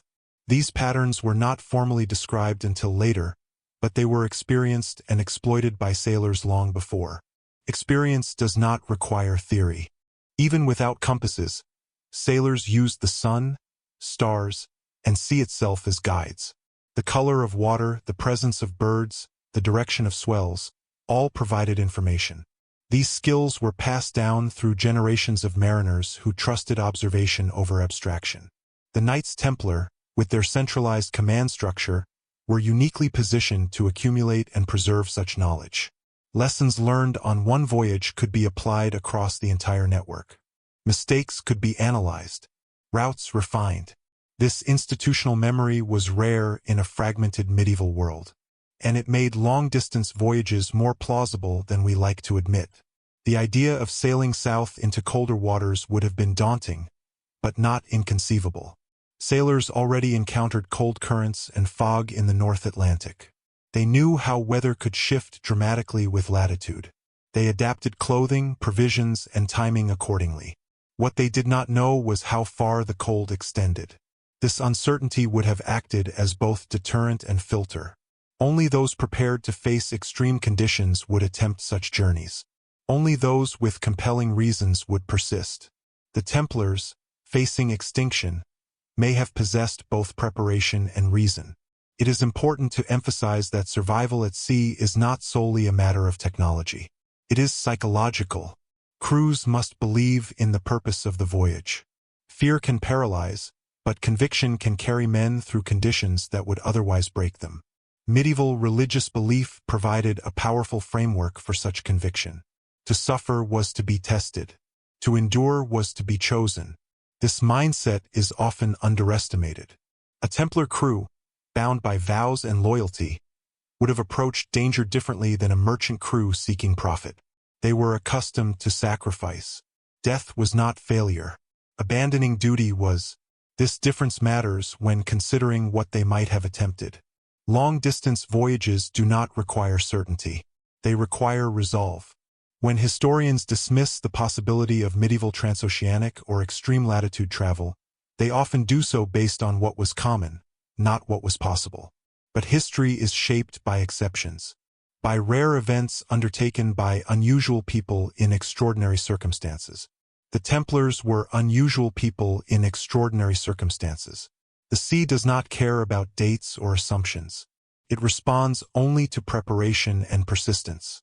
A well-built ship, supplied adequately, guided by experienced hands, can travel astonishing distances. Even failure can teach future success. And failure, if it occurs far enough away, leaves no record. This is perhaps the most uncomfortable aspect of maritime history. Success leaves traces. Failure often does not. Ships sink. Crews vanish. Routes are forgotten. The absence of evidence becomes permanent. When we consider the missing Templar fleet, we must consider this reality. Their journey, whatever it was, may have left no survivors, no witnesses, and no written accounts. Or it may have succeeded in precisely the way it was meant to, by leaving nothing behind. The assumption that medieval people could not attempt the impossible says more about modern arrogance than historical reality. Capability is often invisible until it is demonstrated. And many demonstrations are lost to time. If the Templars believed that distance equaled safety, they would have pursued it with the same discipline they applied to warfare and finance. They would have calculated risks, selected crews, and committed fully, not because they knew they would succeed, but because survival demanded that they try. And once a ship disappears beyond familiar waters, history loses its grip. The ocean becomes a curtain, closing behind those who pass through. What lies beyond that curtain is not defined by what we believe medieval people could do, but by what they dared to do when the world left them no choice. When the Knights Templar were officially dissolved, the world was told a simple story. An order corrupted by secrecy had been brought to justice and erased. But reality unfolded in a far more uneven way. Across Europe, the fate of individual Templars varied dramatically depending on geography, politics, and local loyalties. The order may have been destroyed on paper, but in practice it fractured, and in that fracture survival became possible. In France, where the arrests were swift and brutal, there was little room to maneuver. Confessions were forced, executions were public, and fear was absolute. But beyond French borders, the story changed. The authority of King Philip IV did not extend everywhere, and the Pope's influence was uneven. In regions where rulers resented papal interference or valued the Templars' service, enforcement of the dissolution was slow, selective, or quietly ignored. Portugal offers the clearest example. Rather than destroy the Templars, King Denis chose to transform them. Their properties were transferred to a newly created order, the Order of Christ. The men were largely the same. The infrastructure remained intact. Only the name changed. This was not defiance. It was pragmatism. Portugal needed experienced warriors and administrators, and the Templars provided both. Under a new banner, they continued their work, their knowledge preserved under royal protection. This pattern repeated elsewhere, though less openly. In Aragon, Castile, and parts of Italy, Templars were absorbed into other military orders or allowed to retire quietly. Some returned to families. Others disappeared into monasteries. A few likely assumed new identities entirely. The uniform vanished, but the men did not. Scotland presents a more ambiguous case. At the time of the Templars' fall, Scotland was locked in conflict with England and under excommunication. Papal authority was contested. Enforcement of the dissolution was inconsistent at best. Later legends would claim Templars fought alongside Scottish forces, but evidence remains elusive. What is certain is that Scotland offered uncertainty, an environment where former Templars could exist without immediate scrutiny. This dispersion created something new, a network without a center. No longer bound by formal hierarchy, former Templars relied on personal bonds, shared experience, and mutual trust. They knew how to operate discreetly. They understood the value of silence. And they carried with them skills that did not disappear with a papal decree. Among these skills was organization. The Templars had been trained to think institutionally. They understood logistics, security, and long-term planning. Even without an official structure, these habits persisted. Knowledge did not vanish. It migrated. Routes were remembered. Contacts remained. Practices adapted.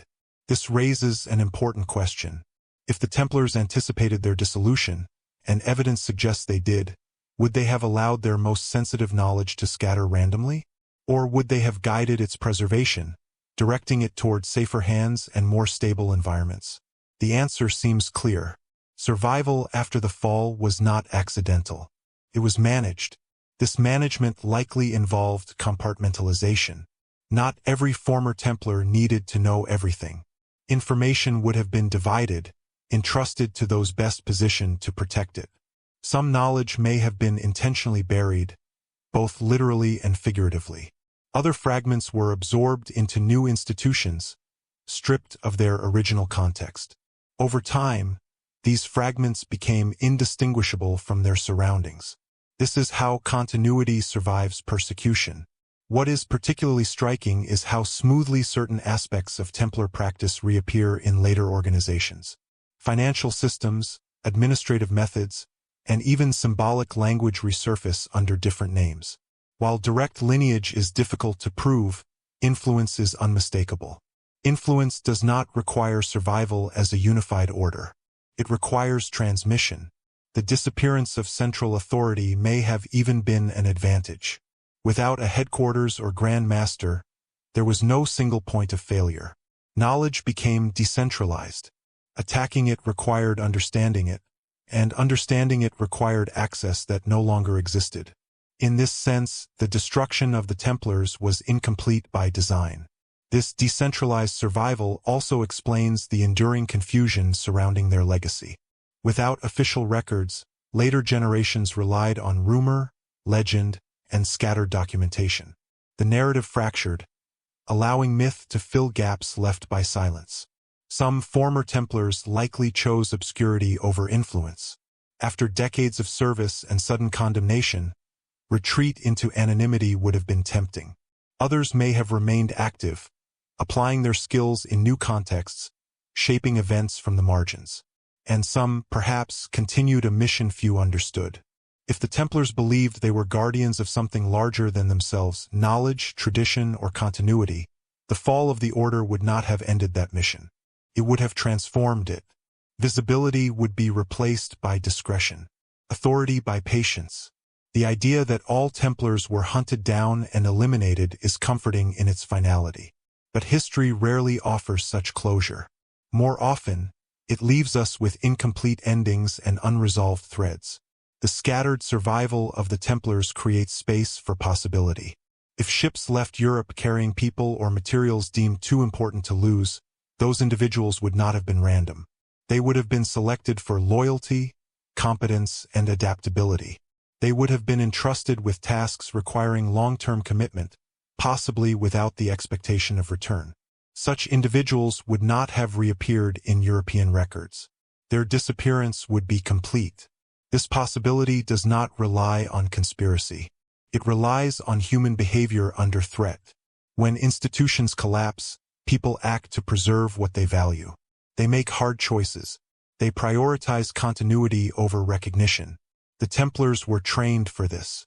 Their post-dissolution survival demonstrates an ability to adapt that contradicts the image of a rigid, doomed order. They were flexible, pragmatic, and capable of reinvention. They did not cling to symbols when symbols became liabilities. They let the world believe they were gone. And belief, once established, is difficult to undo. This belief created a blind spot in history. Attention moved elsewhere. New conflicts emerged. New orders rose and fell. The Templars became a cautionary tale, then a legend, then a curiosity. Few thought to ask what survived beneath the surface. But survival does not require recognition. It requires time. And time is exactly what the Templars, scattered and unseen, were finally able to claim. Their network no longer spanned continents openly. It existed in fragments, in practices, in quiet continuities. And perhaps in places where no one thought to look at all. Because sometimes the most effective way to protect something is not to defend it, but to disappear with it, and allow the world to move on without realizing anything was taken. There is a particular kind of fear that does not arise from weapons or armies, but from the suspicion that someone knows more than they should. Throughout history, institutions have tolerated power, wealth, even brutality, but knowledge has always been treated differently. Cannot be easily seized. It spreads quietly, and once released, it cannot be forced back into silence. This is the fear that lingers at the heart of the Knights Templar story long after their swords were taken and their banners burned. From the moment accusations were leveled against them, the language used was revealing. The Templars were not merely accused of corruption or political ambition. They were accused of heresy. of secret rituals, of hidden teachings passed only to the initiated. These charges were meant to shock, but they also reflect a deeper anxiety, that the order possessed knowledge outside the boundaries of approved belief. Medieval society was built on controlled interpretation. Scripture was sacred, but access to interpretation was restricted. Theology was not just a spiritual matter, it was a political one. To question doctrine was to threaten order itself. Knowledge that challenged accepted truths could unravel hierarchies carefully maintained by church and crown alike. If the Templars were believed to possess such knowledge, it explains the intensity of the response against them. But what kind of knowledge could inspire that level of fear?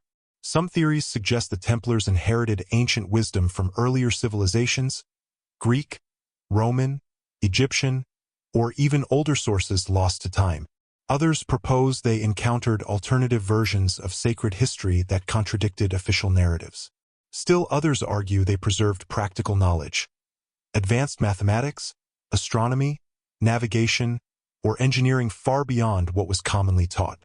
What matters is not which theory is correct, but why such theories emerged at all. The Templars occupied a unique position.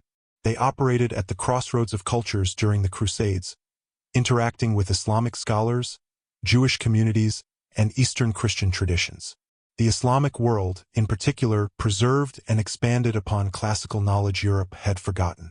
Mathematics, astronomy, medicine, and geography flourished there. Contact alone would have exposed the Templars to ideas unfamiliar and potentially unsettling to Western Christendom. Exposure does not require acceptance, but it does create awareness. An order that valued discipline and continuity would not have dismissed unfamiliar knowledge outright. It would have evaluated it, preserved it, and considered its implications. Not all knowledge is meant for immediate use. Some is stored against future need. The Templars' emphasis on secrecy aligns with this mindset. Knowledge was not democratized within the order. It was tiered. Initiation likely brought deeper understanding, not merely of ritual but of purpose. This structure is common in organizations tasked with safeguarding sensitive information.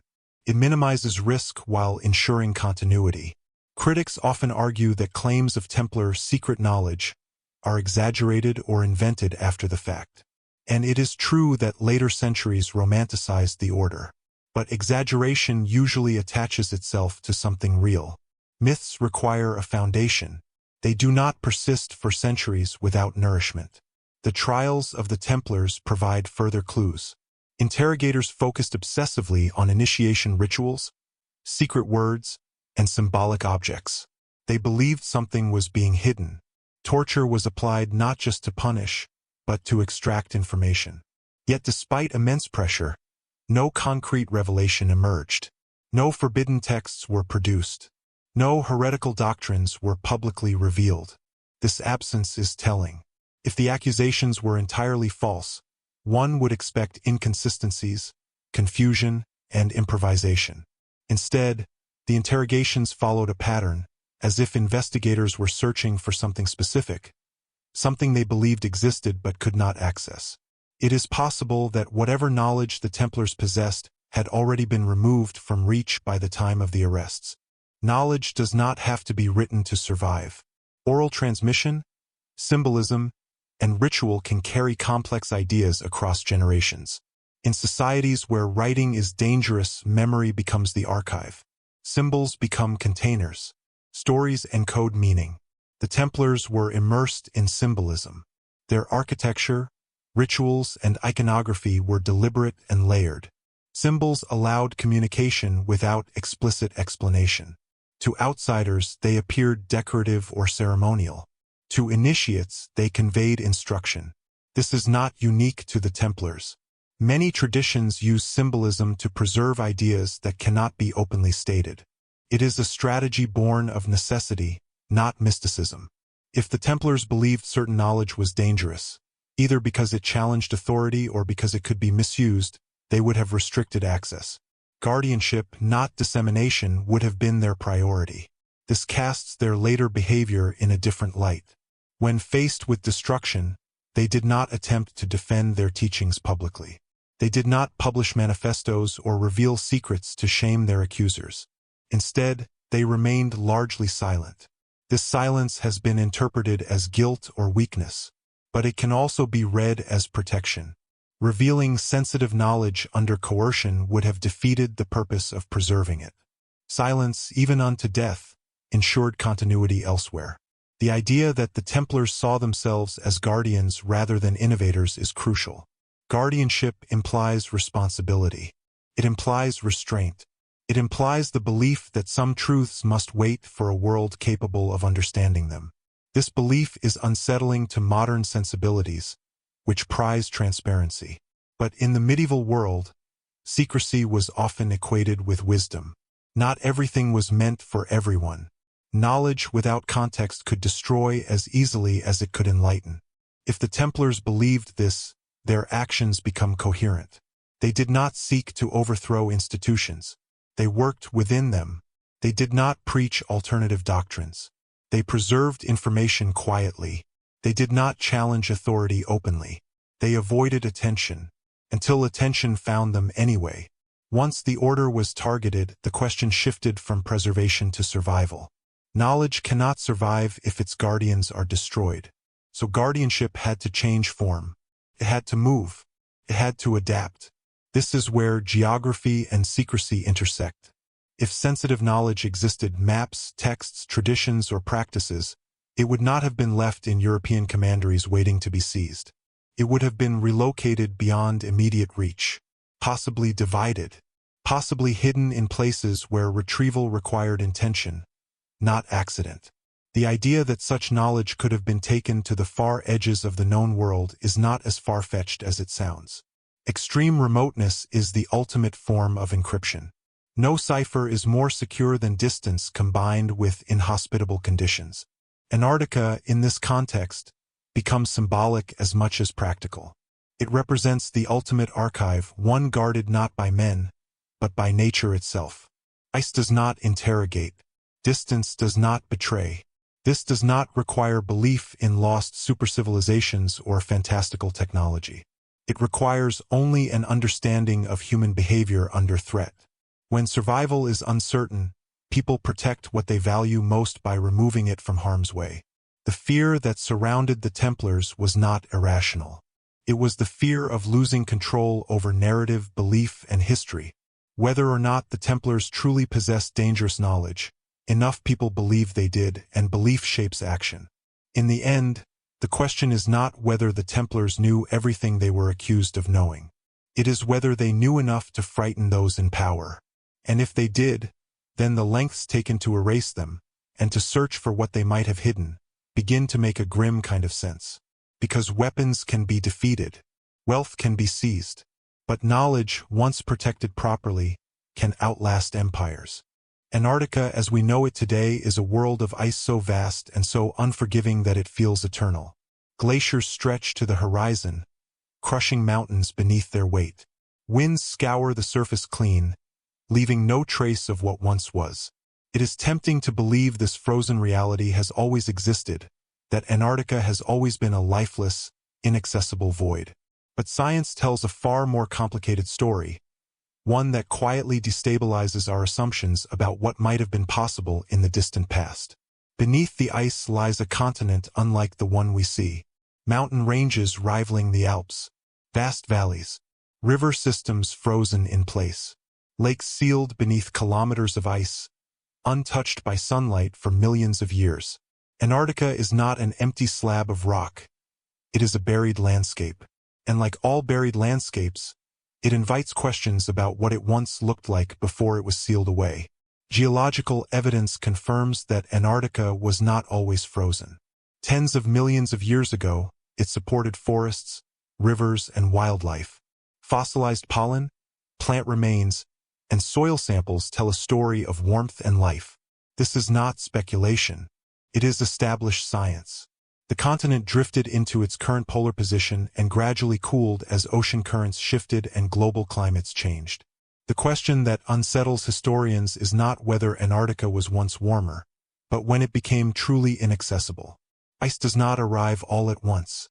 It advances slowly, unevenly across time. There were long transitional periods when parts of Antarctica may have been ice-free or seasonally accessible. Coastlines would have been exposed. Harbors may have existed where glaciers now terminate. These conditions did not last forever, but they lasted long enough to matter. And time in history is everything. Human civilization is far older than we once believed. Discoveries across the world continue to push timelines back, revealing complex societies far earlier than previously accepted. Navigation, astronomy, and engineering did not emerge suddenly in the classical world. They evolved over tens of thousands of years. This realization opens a narrow but unsettling window. If parts of Antarctica were accessible during certain periods, it does not require medieval technology or even medieval intent for human contact to have occurred. It requires only presence, a brief encounter, a landing. Something left behind that ice would later erase. Ice is an efficient eraser. Unlike deserts which preserve, ice destroys. It grinds rock into powder, collapses structures. It displaces artifacts until they are unrecognizable. And when ice retreats, it does not reveal history neatly. It reveals fragments distorted and incomplete. This makes Antarctica uniquely hostile to archaeology. Even if humans reached the continent in the distant past, the chances of discovering clear evidence today are vanishingly small. Anything built would have been crushed or buried beyond reach. Anything organic would have decayed long before modern science arrived. In this context, absence of evidence becomes almost meaningless. This does not mean claims of ancient Antarctic civilization are automatically true. Extraordinary claims demand extraordinary proof. But it does mean that Antarctica's silence cannot be taken as proof of eternal emptiness. Silence here is expected. For medieval thinkers, this geological reality was unknown, but the possibility of change was not. The medieval worldview did not see the earth as static. Floods, cataclysms, and divine interventions were accepted explanations for dramatic transformations. The idea that lands could be lost to time was not controversial. It was biblical. If the Templars encountered texts or traditions suggesting that the world had once been different, that lands had existed where none were known, it would not have seemed absurd. It would have fit comfortably within a worldview shaped by catastrophe and renewal. The idea of an ice-free Antarctica may not have been understood in scientific terms, but it could have existed symbolically. A lost land, a place erased by divine will or natural change. Such ideas appear repeatedly across cultures, often tied to moral lessons or cosmic cycles. What makes Antarctica different is that modern science confirms that it truly was different once.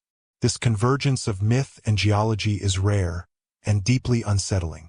If ancient knowledge hinted at southern lands before ice claimed them, it could have been preserved through fragmentary maps, oral traditions, or symbolic narratives.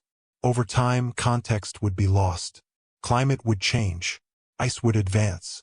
What remained would appear impossible to later generations. This is how impossible histories are born. The transition from accessible to inaccessible would not have been dramatic. It would have unfolded over generations. A harbor becomes unreliable. A coastline shifts. Ice advances seasonally, then permanently. Knowledge of the land fades as routes become dangerous, then impossible. Eventually, memory becomes myth. For an order like the Knights Templar, deeply invested in the preservation of continuity, such knowledge would have been treated with extreme caution. Not because it promised power, but because it threatened certainty. If the world could change so completely, what else might be temporary? This perspective aligns with their emphasis on secrecy and long-term thinking. Knowledge of lost lands would not be used to conquer, but to understand fragility. It would reinforce the idea that no empire lasts forever, and that survival depends on adaptation rather than dominance. Antarctica, in this sense, becomes a symbol of impermanence. The notion that it was once different does not require belief in medieval voyages to its shores. It requires only acknowledgement that history unfolds on scales larger than human memory. Lands appear, lands disappear, ice advances, seas rise, and humans forget. This forgetting is not passive. It is shaped by what survives. Written records rot. Oral traditions fade. Maps are copied without explanation. By the time modern explorers reached Antarctica, whatever human story it may have once held, if any, had long been erased. What remains is possibility. Possibility is uncomfortable. It resists closure. It invites speculation without offering resolution. And yet, it is a necessary part of honest inquiry. To dismiss it entirely is to mistake certainty for truth. The idea that Antarctica was once ice-free does not prove that anyone reached it in the medieval world. But it removes a barrier that once made such ideas unthinkable. It opens space for questions that were previously dismissed without examination. If parts of Antarctica were accessible at any point in human history, then the concept of a lost southern land shifts from fantasy to geological reality. And once that shift occurs, the conversation changes. We are no longer asking whether Antarctica could have been reached. We are asking when it became unreachable. And in that narrow window between accessibility and erasure, history has a habit of leaving behind traces that are frustratingly incomplete. Traces that challenge certainty. Traces that demand humility. Antarctica does not offer answers easily. It offers silence. But silence, when understood correctly, is not denial. It is invitation. In 1513, an Ottoman admiral named Piri Reis compiled a world map that would one day become one of the most controversial artifacts in the history of cartography. At first glance, it appears unremarkable, an early 16th century attempt to chart the known world, drawn on gazelle skin, combining European and Islamic sources. But closer inspection reveals something profoundly unsettling. Along the southern edge of the map, a landmass appears where none should exist, depicted with a confidence that defies the knowledge of the time. This southern land does not resemble the imagined terra australis of medieval theory. It has structure, curves, internal detail.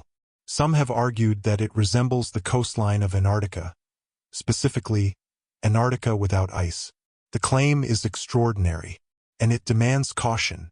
Piri Reis himself provided clues about his sources.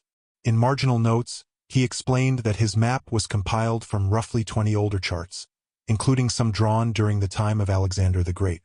He referred to ancient authorities and lost maps that had survived only in fragments. Whether these claims were exaggerated to enhance credibility is debated, but the fact remains. Piri Reis did not present his work as original. He saw himself as a compiler, not an innovator. This distinction matters. If the map includes features that should not have been known in the 16th century, then the question shifts from Piri Reis to his sources. Where did they come from? Who created them? And under what circumstances? Critics argue that the southern landmass is simply a distorted depiction of South America, extended too far east or south. This explanation is plausible and supported by many scholars. Cartographic errors were common, especially when combining sources of varying quality. Coastlines stretched, proportions warped, unknown regions filled with speculation. But this explanation does not account for all details. Some researchers have noted that the shape and orientation of the landmass differ from South America in key ways. Mountain ranges appear inland. Rivers are drawn where no rivers exist today, but might have existed if ice were absent. The coastline curves in patterns that align surprisingly well with Antarctica's Queen Maud Land, once adjusted for scale and rotation. These observations are controversial. They rely on interpretive alignment rather than direct correspondence. But the persistence of the debate suggests something unresolved. The most unsettling aspect of the Piri Reis map is not its accuracy, but its implication. If it truly reflects ancient geographic knowledge, then that knowledge survived across centuries without explanation.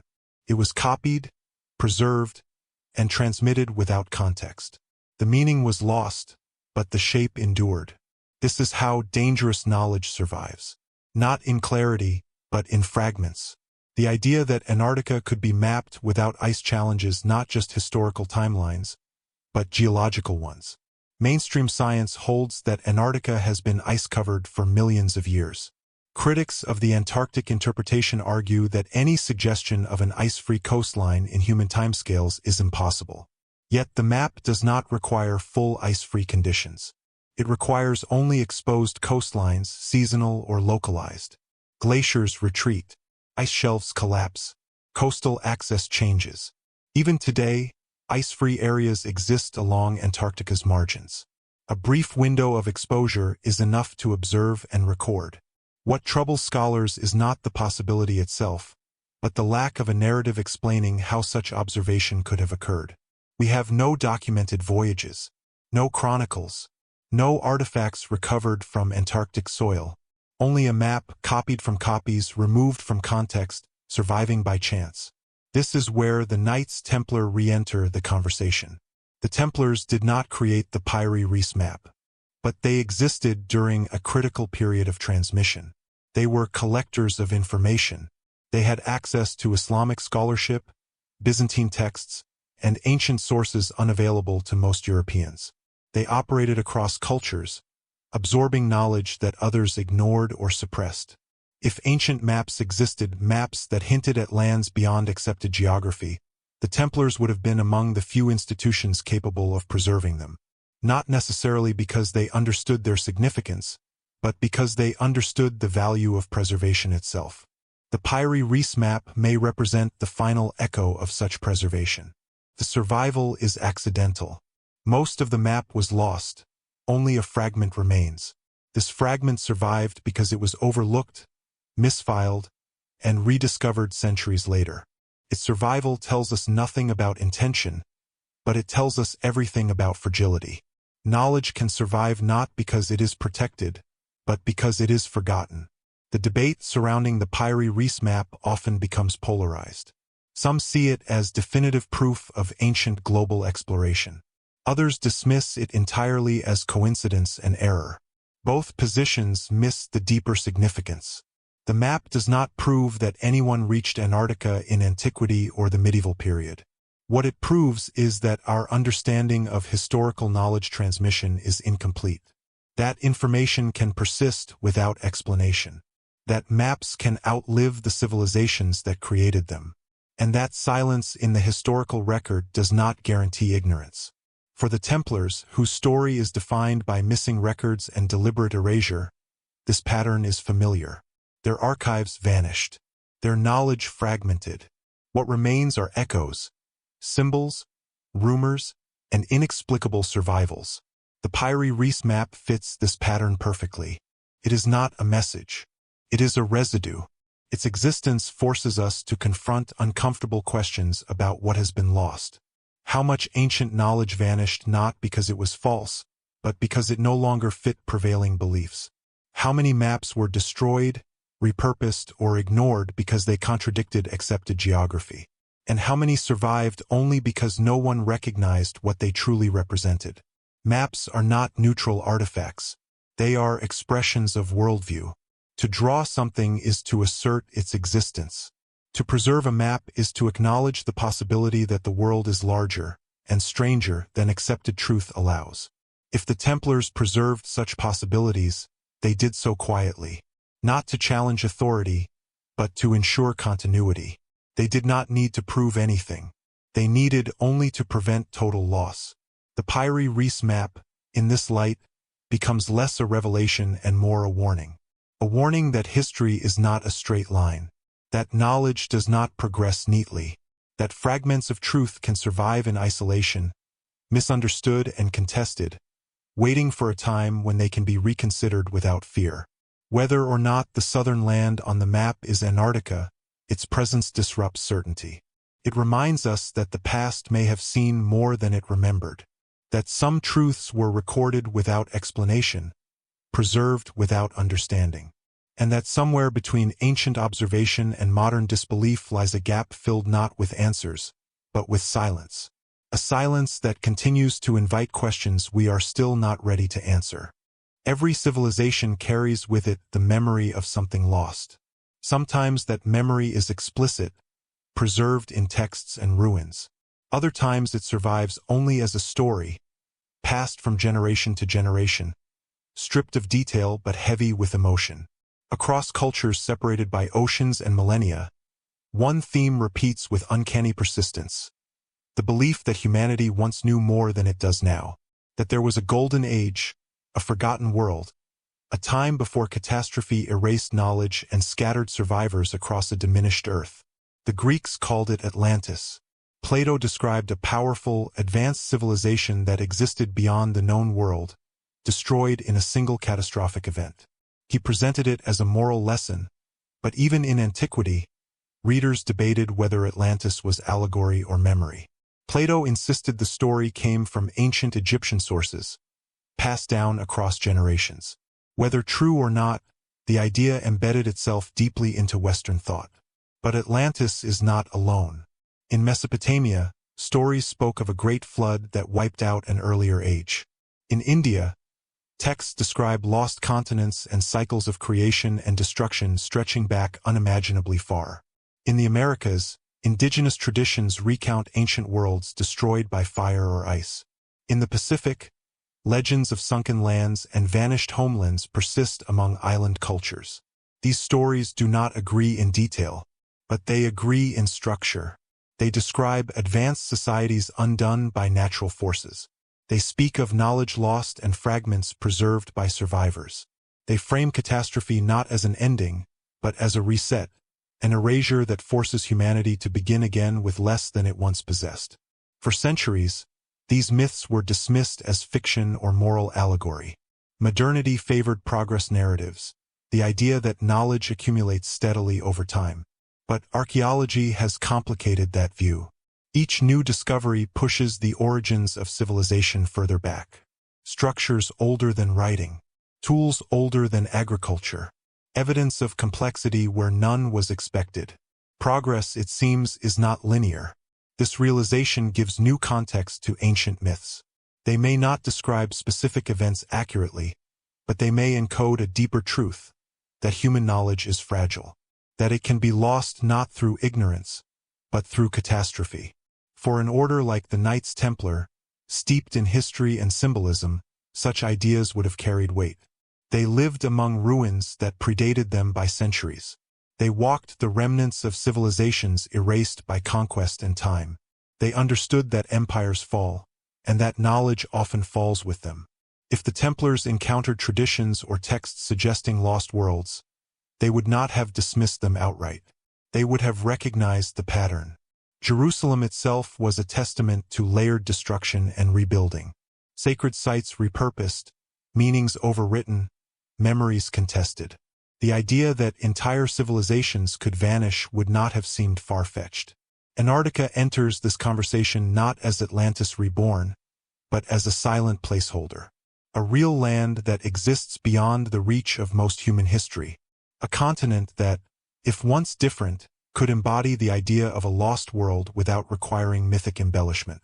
Unlike Atlantis, Antarctica is real. It does not need to be imagined.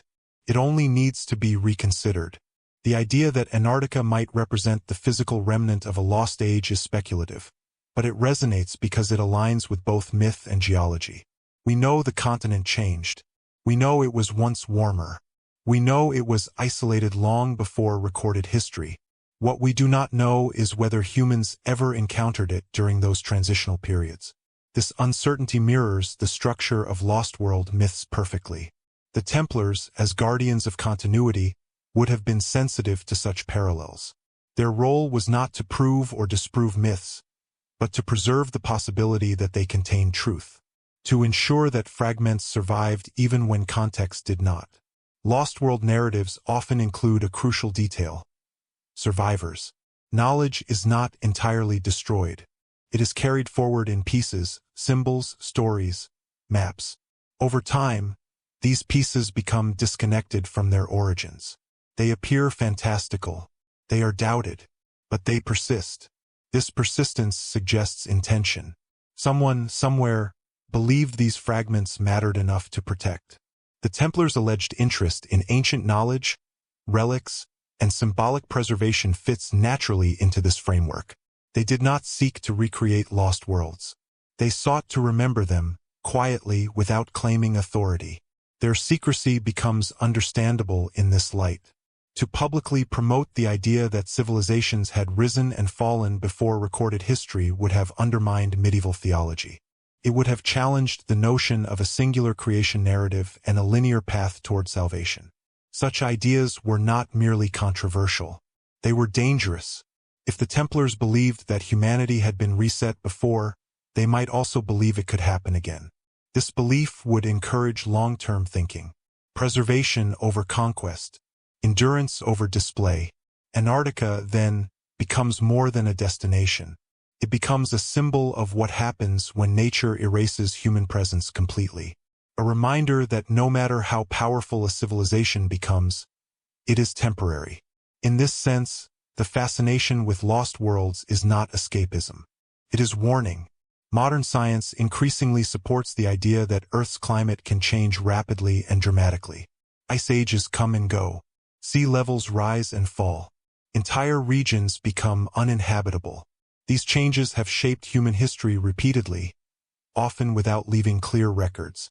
Ancient myths may be humanity's attempt to remember what written history cannot preserve.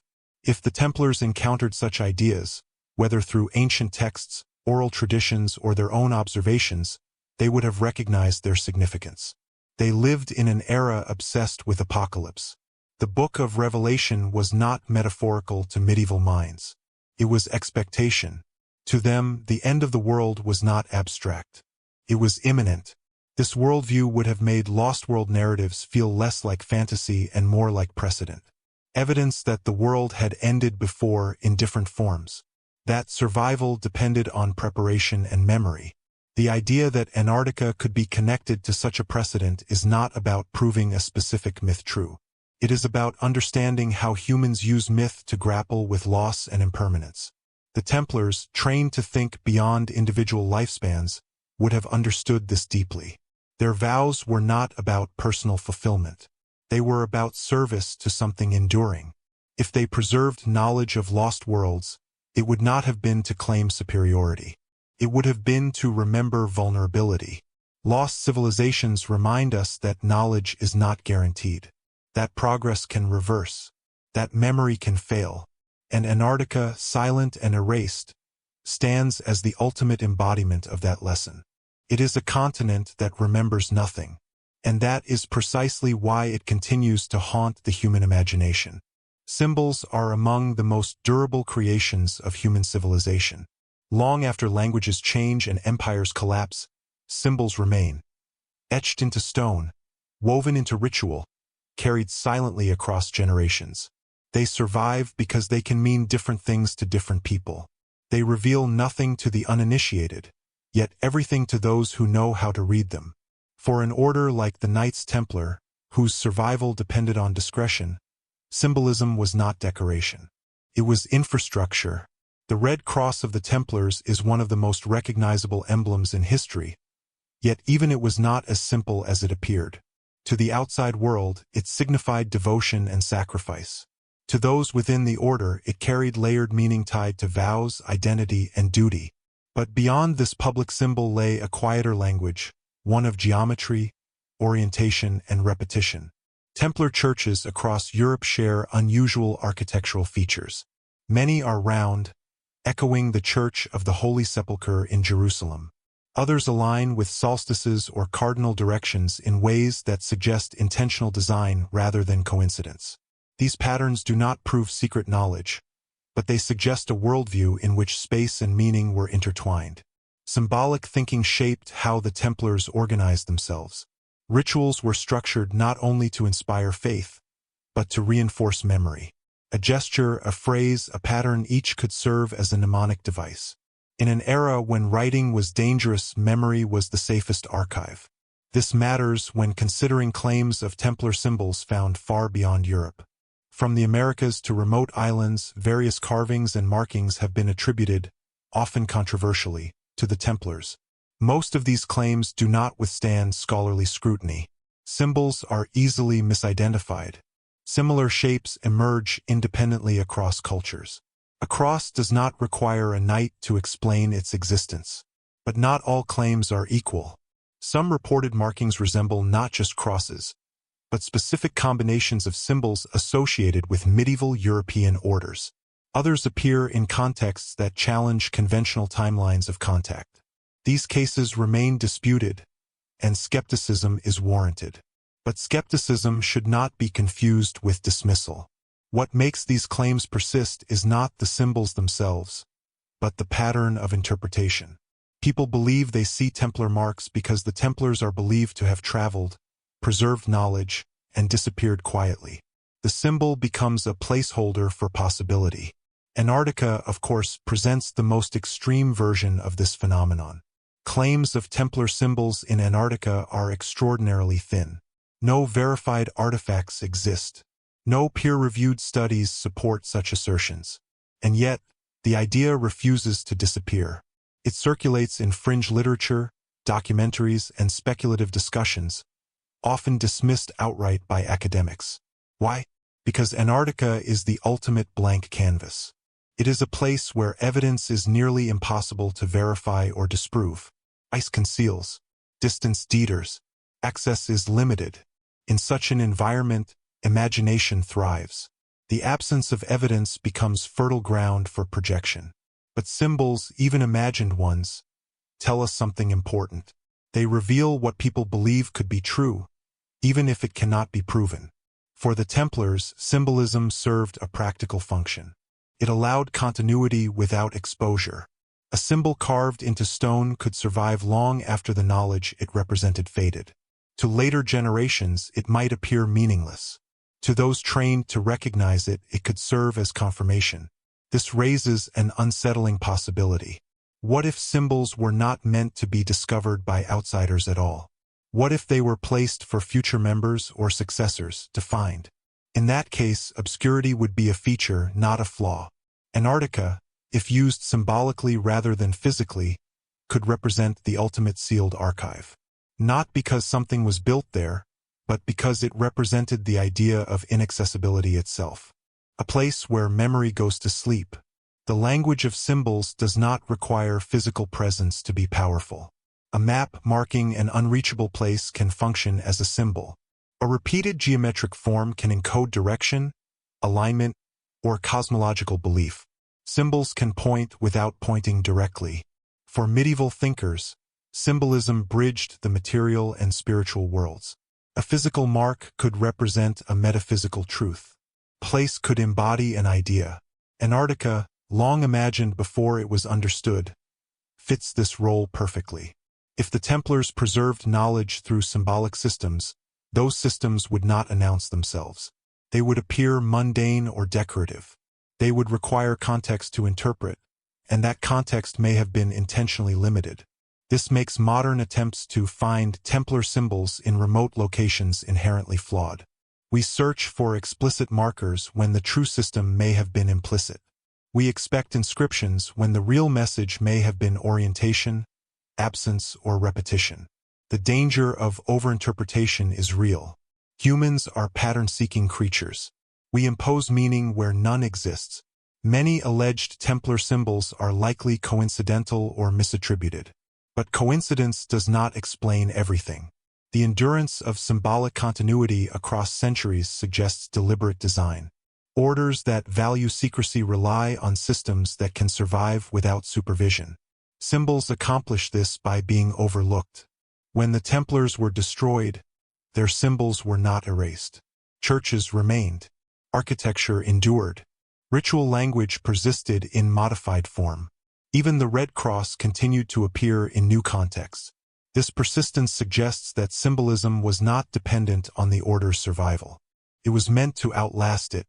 If symbols were used to encode knowledge about geography, cosmology, or history, their survival would not require belief.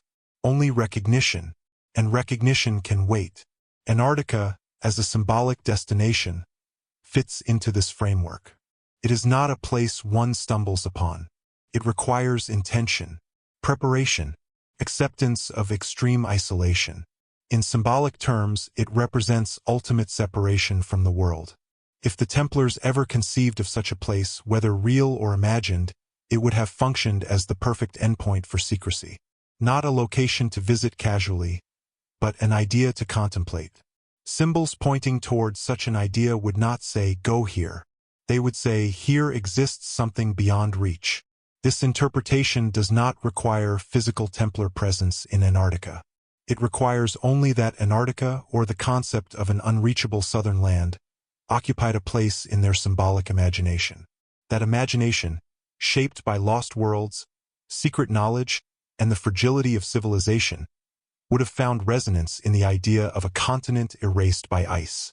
Symbols do not prove history, but they reveal mindset, and the mindset revealed here is one of caution, restraint, and long-term thinking. A belief that knowledge must sometimes be hidden not because it is false, but because it is dangerous when misunderstood. The persistence of symbolic claims, even when evidence is thin, tells us less about Antarctica, and more about the enduring suspicion that the past was not as simple as we are taught. Symbols whisper where records are silent, and sometimes, that whisper is enough to keep a question alive long after certainty has frozen over. If the Knights Templar truly faced annihilation, the question that matters most is not how they escaped, but why they would choose a destination so remote, so hostile, and so seemingly useless as the far south.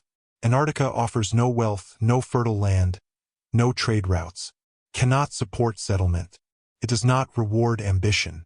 And yet, when examined through the lens of survival rather than conquest, it begins to make a different kind of sense. History teaches us that people do not flee toward comfort when pursued by overwhelming power. They flee toward places others cannot or will not follow. Refuge is defined not by livability, but by inaccessibility. Mountains, deserts, swamps, and frozen wastes have long served as sanctuaries for those seeking disappearance rather than dominance. Antarctica represents the ultimate expression of this principle. To medieval minds, the far south was more than distant. It was psychologically unreachable. It lay beyond known winds, beyond familiar stars, beyond the limits of theological geography. Even if it existed, it was not meant to be approached. That alone would have made it valuable as a conceptual refuge. For the Templars, survival was not about rebuilding openly. It was about preservation. They were not rebels seeking to overthrow the church or kings.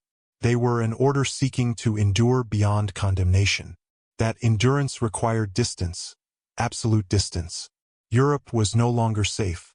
Every kingdom answered in some way to papal authority. Ports were monitored. Allies were unreliable. Even sympathetic rulers had limits. The Templars understood how quickly political protection could evaporate. If something had to be hidden completely, knowledge, relics, records, or even people, no location within the known world offered certainty. Only the unknown did. Antarctica offered more than remoteness. It offered erasure. Ice does not preserve memory. It destroys it. Structures collapse under its weight. Footprints vanish. Camps disappear. Even if someone reached Antarctica and left something behind, the chances of its survival in recognizable form are minimal. This is not a flaw. It is a feature. If the goal was to ensure that something could not be seized, interrogated, or exploited, placing it beyond recovery would have been preferable to defending it indefinitely. Preservation does not always mean accessibility. Sometimes it means accepting that retrieval may never occur.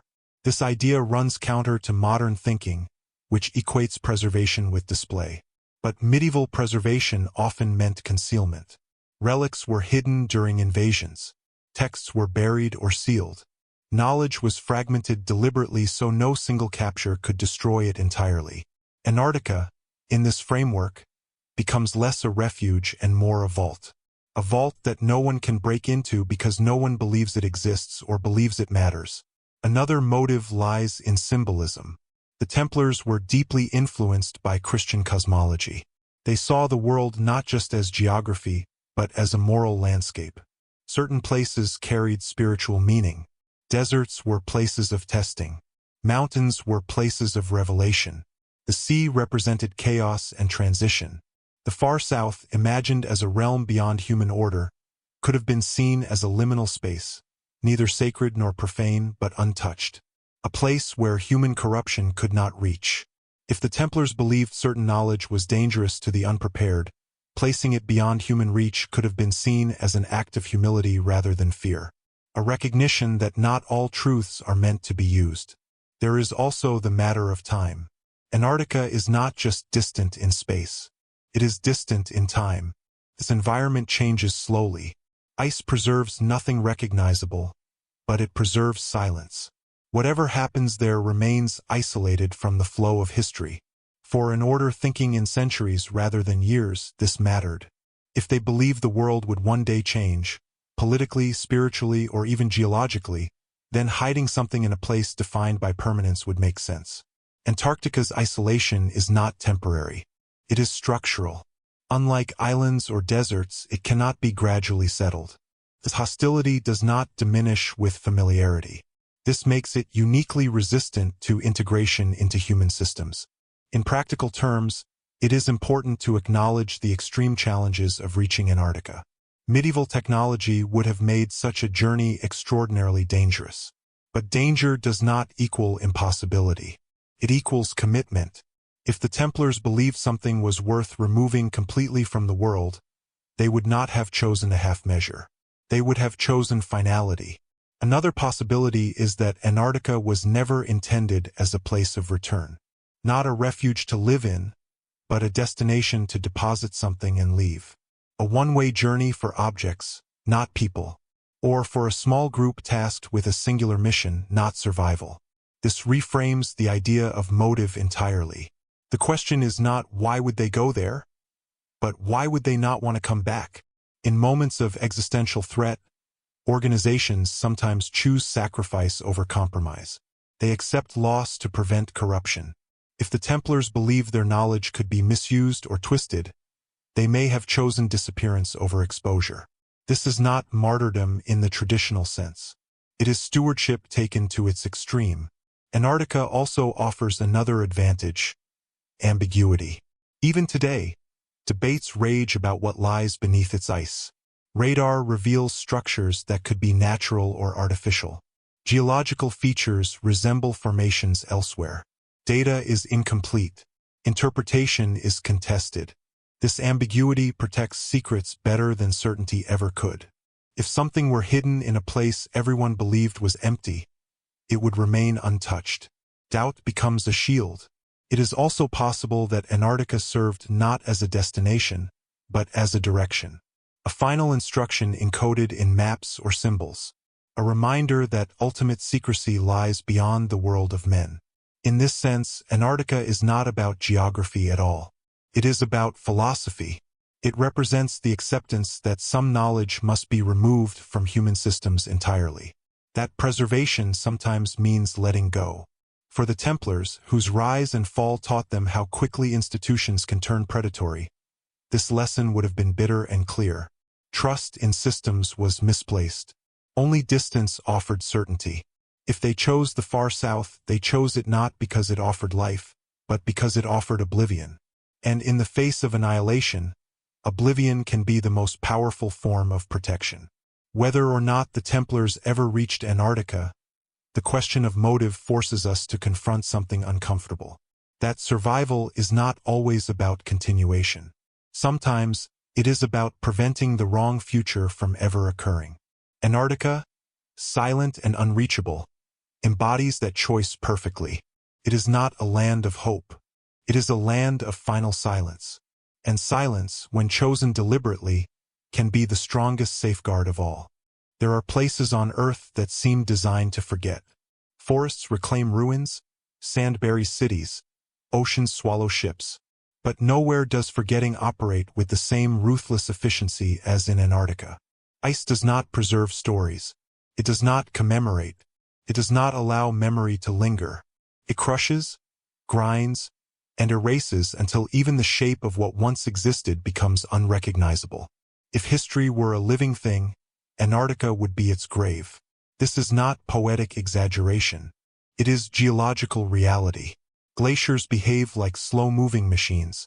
They advance relentlessly, carrying rock and debris that scour the surface beneath them. Over centuries, entire landscapes are flattened. Valleys vanish. Mountains are reshaped. Anything human, wood, stone, metal, is reduced to fragments, then dust. Even if structures once stood on Antarctic soil, their remains would now be buried beneath kilometers of ice, distorted beyond identification. Unlike deserts which preserve, ice destroys. This distinction matters deeply when we consider the possibility of human presence in Antarctica's past. Archaeology depends on survival. Tools, bones, foundations, all must endure long enough to be found. In Antarctica, endurance is rare. Time works against discovery. Even modern research struggles against this reality. Radar reveals anomalies beneath the ice, but interpretation is uncertain. A ridge may be natural. A cavity may be a lake. Pattern may be coincidence. Without excavation, and excavation in Antarctica is nearly impossible, certainty remains out of reach. This makes Antarctica uniquely resistant to historical verification. The absence of evidence, so often cited as proof of absence, loses much of its power here. The environment is designed to erase. If someone wished to ensure that no trace of an action survived, Antarctica would be the perfect choice. Not because it is hidden, but because it is hostile to memory itself. For an order like the Knights Templar, whose story is defined by missing records and deliberate erasure, this property would not have gone unnoticed. They understood how easily history could be rewritten. They had seen how archives were burned, how testimonies were forced, how narratives were shaped by power. Antarctica offered something different. It did not require censorship. It did not require guards. It did not require secrecy. It simply erased. The silence of the ice is not passive. It is active.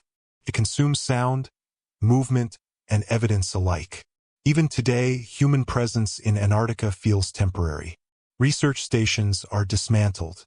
Waste is removed. Protocols exist to minimize impact. The continent resists occupation. This resistance lends weight to the idea that Antarctica could serve as a place of deliberate forgetting. Not forgetting in the sense of neglect, but forgetting as protection. If the Templars believed certain knowledge was too dangerous, too destabilizing, or too easily misused, they may have concluded that preservation through accessibility was a mistake. History shows that knowledge spreads in unpredictable ways. Once released, it cannot be controlled. But knowledge removed entirely cannot be corrupted. This is a hard truth, and an unsettling one. It challenges modern values that equate preservation with progress. But in times of crisis, different values emerge. Antarctica's silence offers finality. Even if something were placed there, documents, objects, symbols, the ice would eventually claim it. This would not be failure. It would be success. The knowledge would be removed from human affairs entirely, safe from misuse because it could no longer influence. This interpretation reframes the idea of hiding something in Antarctica. It is not about retrieval. It is about relinquishment. There is precedent for this kind of thinking. Religious traditions often emphasize the idea of returning dangerous or sacred objects to God. Relics are buried. Texts are sealed. Artifacts are hidden when their presence threatens disorder. In medieval theology, some knowledge was believed to belong solely to the divine. Humans were stewards, not owners. If stewardship failed, surrender was the next ethical choice. The ice, in this sense, becomes a kind of altar, a place where human agency ends. This perspective also explains why no effort might have been made to mark or remember what was done. Marking invites discovery. Memory invites misuse. True erasure requires anonymity. The Knights Templar, trained in restraint and obedience, would have understood this. They did not seek recognition. Their highest virtue was humility before God's will. Silence, therefore, was not absence. It was obedience. Antarctica enforces silence without negotiation. Winds strip away sound. Distances isolate. Even light behaves differently there, disappearing for months at a time. Human senses are overwhelmed. The environment dominates. For medieval minds attuned to symbolism, this would not have been meaningless. Silence was associated with contemplation, purification, and surrender. The Desert Fathers sought silence to hear God. Antarctica offers silence on a cosmic scale. This does not mean medieval people understood Antarctica's true nature, but they understood extremes. They understood the spiritual power of places that resist habitation. If the far south was imagined as such a place, its symbolic value would have been immense. The ice also represents time. Ice layers record climate over millennia, but they do not record names, intentions, or stories. They preserve data, not meaning. This distinction is crucial. History is not just what happened. It is what can be remembered. Antarctica disrupts this relationship. It allows events to occur without leaving memory behind. This is terrifying to historians, and it would have been reassuring to anyone seeking to protect something from history itself. The silence of Antarctica is not just physical. It is narrative. It refuses to tell stories. It denies context. It frustrates interpretation. Even when evidence emerges, it is ambiguous. This ambiguity protects secrets better than walls ever could. For the Templars, whose enemies sought confessions and narratives, the idea of a place that resists storytelling would have been compelling. No trial can reach there. No torture can extract testimony from ice. In this way, Antarctica becomes the antithesis of the medieval courtroom. Where words mattered, Antarctica offers none. Whether or not the Templars ever reached the continent, the idea of Antarctica as the ultimate eraser forces us to reconsider how history survives. Not everything that mattered was meant to be remembered. Some things were meant to end in silence. And silence, when chosen deliberately, is not loss. It is control. The ice does not speak. And that, perhaps, is its greatest power. To understand why men might willingly move toward the edge of the known world, we must step inside the medieval mind, not as observers but as believers. Faith in the Middle Ages was not abstract or symbolic. It was immediate, physical, and all-encompassing. God was not a distant concept. He was an active presence shaping storms, wars, illness, and salvation. Every journey carried spiritual weight, and every unknown place was interpreted through the lens of divine purpose. For the Knights Templar, faith was not simply belief. It was structure. It governed how they ate, slept, fought, and died. Their vows were absolute. Obedience was not a suggestion, it was identity. To disobey was to fracture not just discipline, but the soul itself. This context is essential when considering extreme choices. The Templars did not view the world as a neutral landscape to be explored. They viewed it as creation, ordered, meaningful, and infused with divine intent. Certain places were holy, others were cursed. Still others lay beyond human understanding, belonging fully to God. The far edges of the world fell into this last category. Medieval theology grappled constantly with the limits of human reach. There were questions that could not be answered without trespassing into forbidden territory. There were places believed to test faith not through temptation, but through isolation. Deserts, seas, and wastelands were associated with spiritual trials. Christ retreated into the wilderness. Prophets wandered barren lands. Saints sought solitude in extremes. Antarctica, had it been conceived not as ice but as the ultimate wilderness, would have fit seamlessly into this tradition.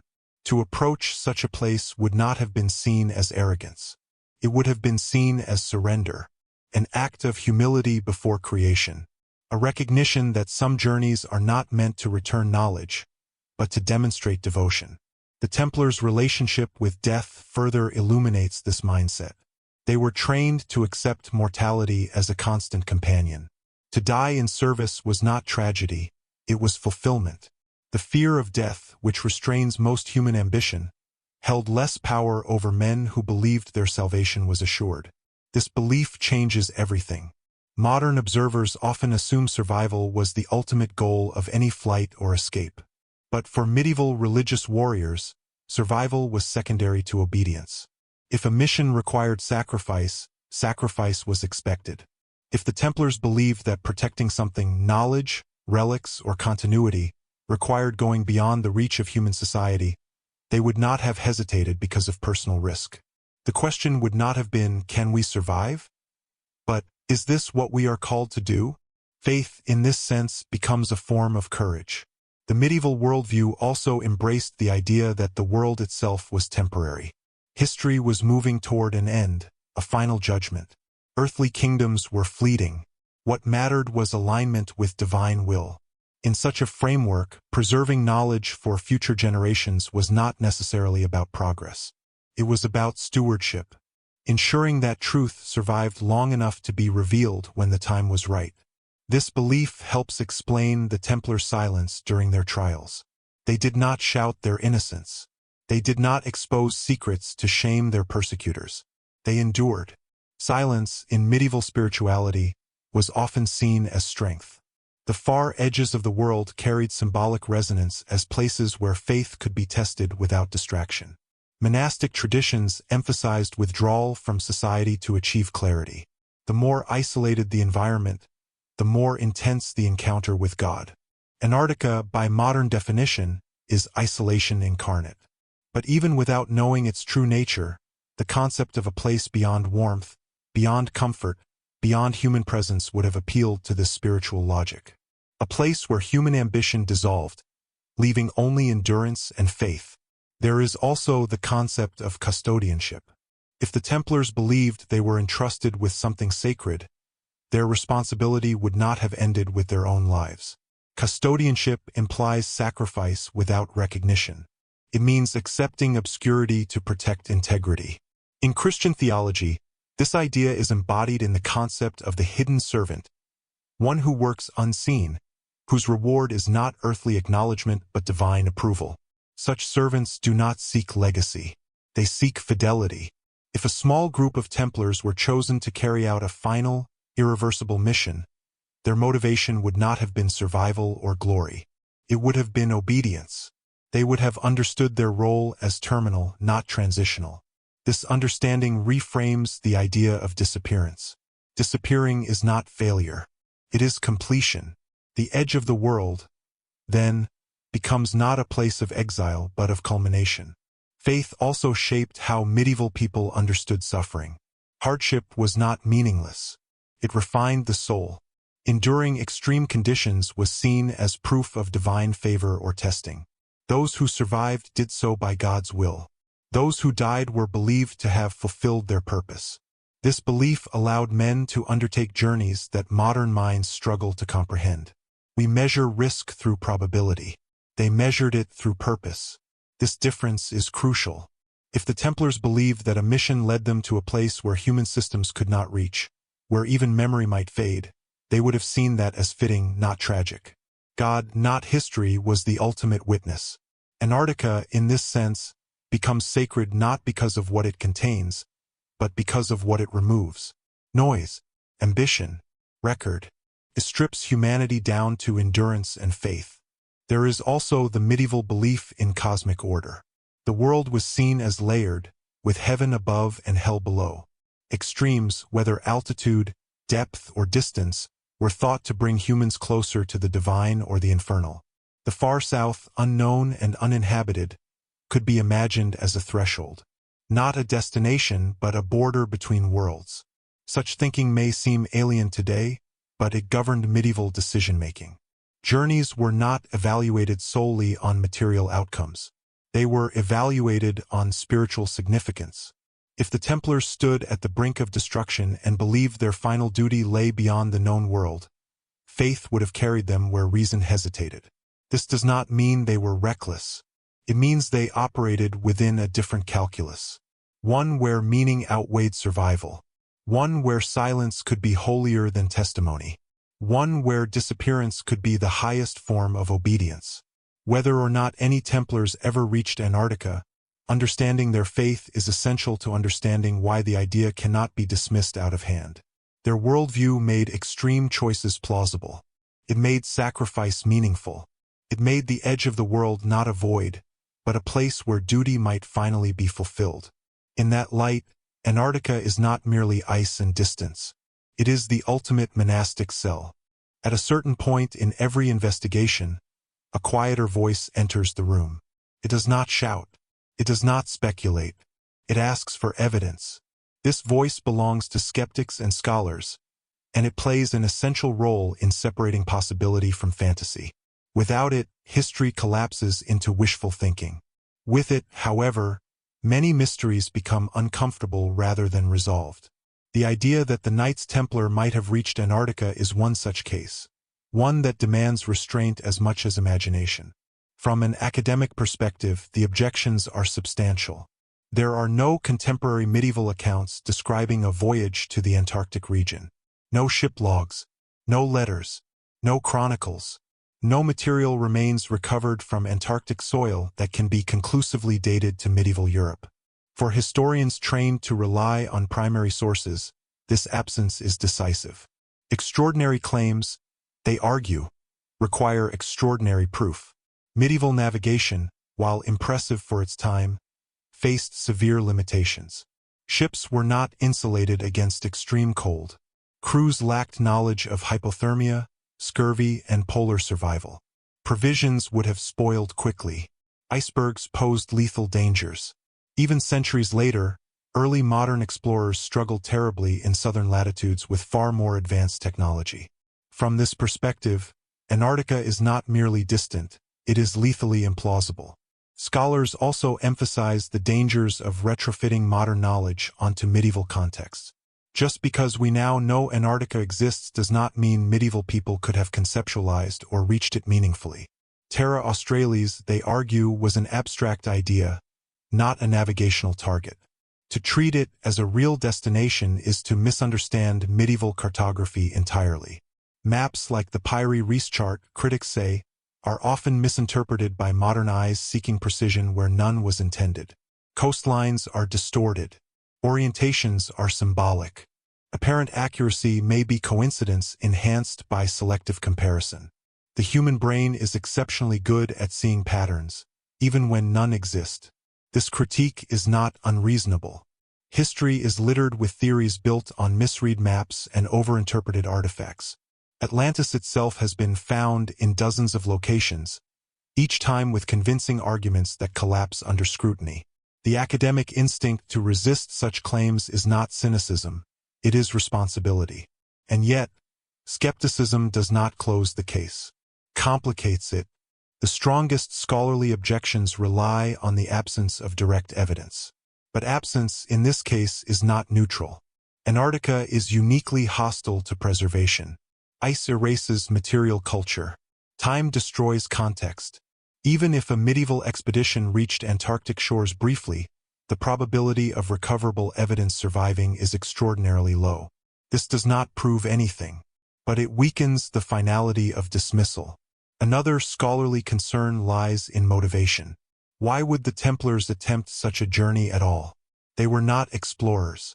They sought stability, not novelty. Antarctica offered no strategic value in conventional terms. No resources, no allies, no territory worth claiming. This argument is compelling if we assume conventional motivations. But the Templars were not a conventional institution. Their actions often prioritized long-term continuity over immediate gain. They invested in systems that outlived individuals. They prepared for collapse before it occurred. They valued secrecy over recognition. Scholars acknowledge this, but rarely allow it to influence geographic speculation. There is also the issue of methodological bias. Academic history favors what can be documented, categorized, and cited. It struggles with secrecy by design. Orders like the Templars, who deliberately avoided record-keeping in certain areas, create blind spots. These blind spots are not invitations to invent narratives, but they are reminders that silence is not always accidental. Another point of scholarly resistance involves chronology. Antarctica is believed to have been ice-covered for millions of years. Any suggestion of ice-free coastlines in human timescales is treated with extreme skepticism. Geological evidence overwhelmingly supports long-term glaciation. Yet even here, the picture is more nuanced than popular summaries suggest. While the interior of Antarctica has been frozen for immense spans of time, coastal dynamics are more complex. Ice shelves advance and retreat. Margins change. Even today, exposed rock exists. The idea of partial, seasonal, or localized access does not violate geological consensus. It simply occupies a narrow and uncertain window. Scholars tend to avoid narrow windows. They prefer broad patterns supported by abundant evidence. This is sensible, but history often turns on narrow windows, brief alignments of circumstance that leave little trace. The fall of the Templars itself is an example. It unfolded rapidly, decisively, and left enormous gaps in the record. Much of what we know comes from hostile sources. Entire archives vanished. Lives disappeared without documentation. Yet no serious historian argues that the Templars did not exist simply because records are incomplete. This brings us to the most important scholarly objection: probability. Even if it were theoretically possible for medieval sailors to reach Antarctica, the probability is extremely low. Low enough, critics argue, to make the theory unworthy of serious consideration. But probability is not truth. History is shaped by improbable events. The survival of a single manuscript, the success of a single voyage, the decision of a single ruler. Improbable does not mean impossible. It means rare. And rare events are precisely the ones that generate legends. The responsible position lies somewhere between belief and dismissal. It acknowledges the lack of evidence without turning absence into certainty. It recognizes the limits of medieval technology without assuming uniform incompetence. It resists sensationalism without ignoring anomalies. In this space, the question shifts. Not, did the Templars reach Antarctica? But, what does this theory reveal about how we understand history? It reveals our discomfort with uncertainty, our desire for closure, our tendency to equate documentation with existence. Scholars are right to demand evidence. Without that discipline, history becomes mythology. But mythology exists for a reason. It emerges where evidence is thin but curiosity remains. The Templar Antarctica theory persists not because it is proven, but because it exposes gaps in our narratives. It reminds us that powerful institutions can act beyond record, that knowledge can be preserved silently, that geography can be conceptualized long before it is verified. Academic skepticism performs a vital function. It prevents us from mistaking possibility for fact, but it does not absolve us from examining why certain possibilities refuse to disappear. Perhaps the most honest scholarly stance is not rejection, but suspension. To say, there is no proof. To also say, there is something here worth thinking about. History is not a courtroom where every question must be answered with a verdict. Sometimes it is a landscape filled with fog, where shapes appear and vanish depending on the angle of light. The skeptics remind us not to mistake fog for mountains. But the fog itself tells us something important. Tells us where certainty ends. And in that space between evidence and erasure, the question of the Knights Templar and Antarctica continues to exist, not as fact, but as a challenge. A challenge to how confidently we believe the past has revealed all its secrets. By the early 14th century, the Knights Templar had already become a paradox. They were at once immensely powerful and dangerously exposed, deeply secretive yet universally feared, devoutly faithful yet accused of heresy. Their very existence posed questions about loyalty, authority, and the nature of knowledge that the medieval world was ill-equipped to answer. When King Philip IV of France moved to annihilate them, it was not merely a political maneuver. It was a response to the anxiety that comes when power cannot be controlled, when wealth and secrecy challenge the assumptions of kings and popes alike. Philip's campaign was meticulously planned. It involved simultaneous arrests across France, carefully staged interrogations, and the confiscation of property on a scale never before attempted. Yet even as the king claimed absolute victory, he faced an unsettling reality.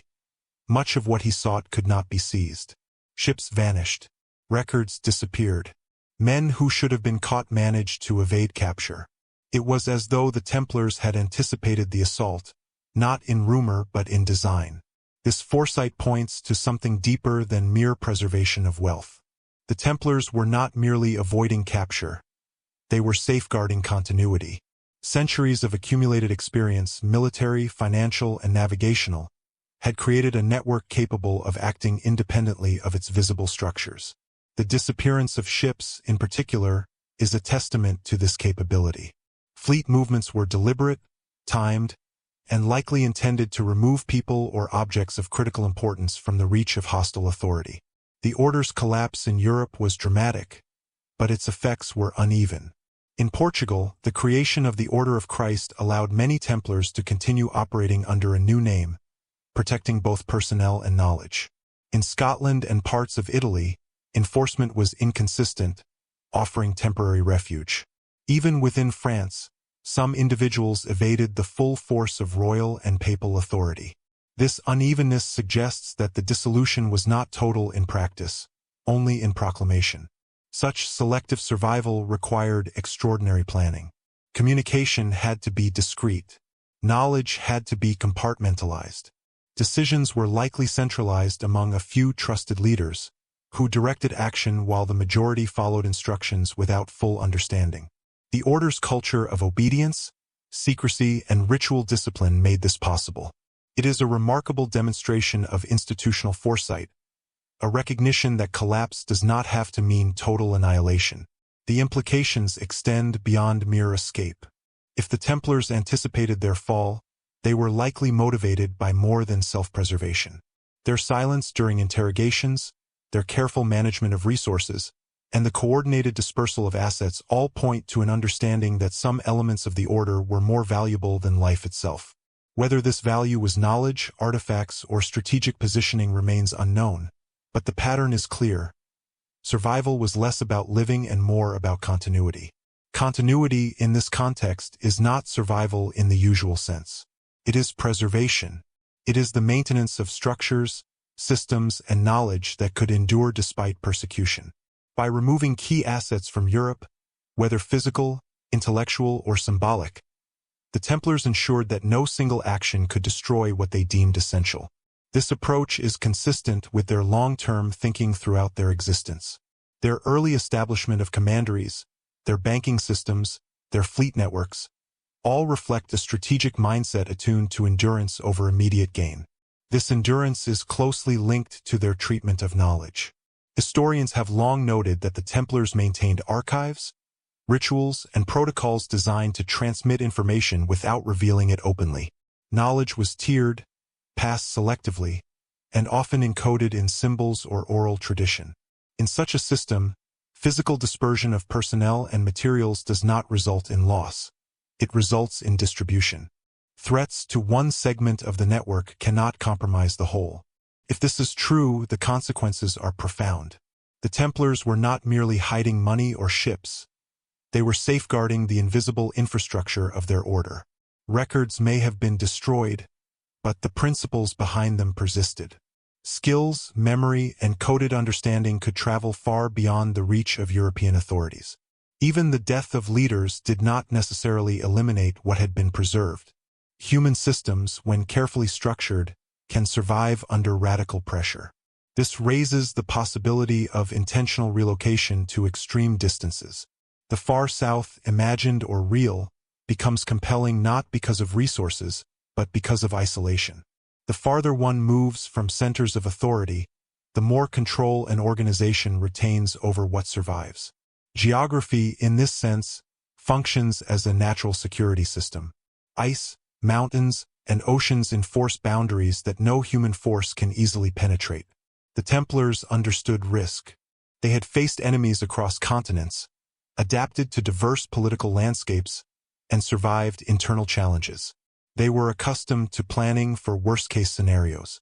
The fall of the order in France would have been understood not as catastrophe, but as a challenge requiring decisive, preemptive action.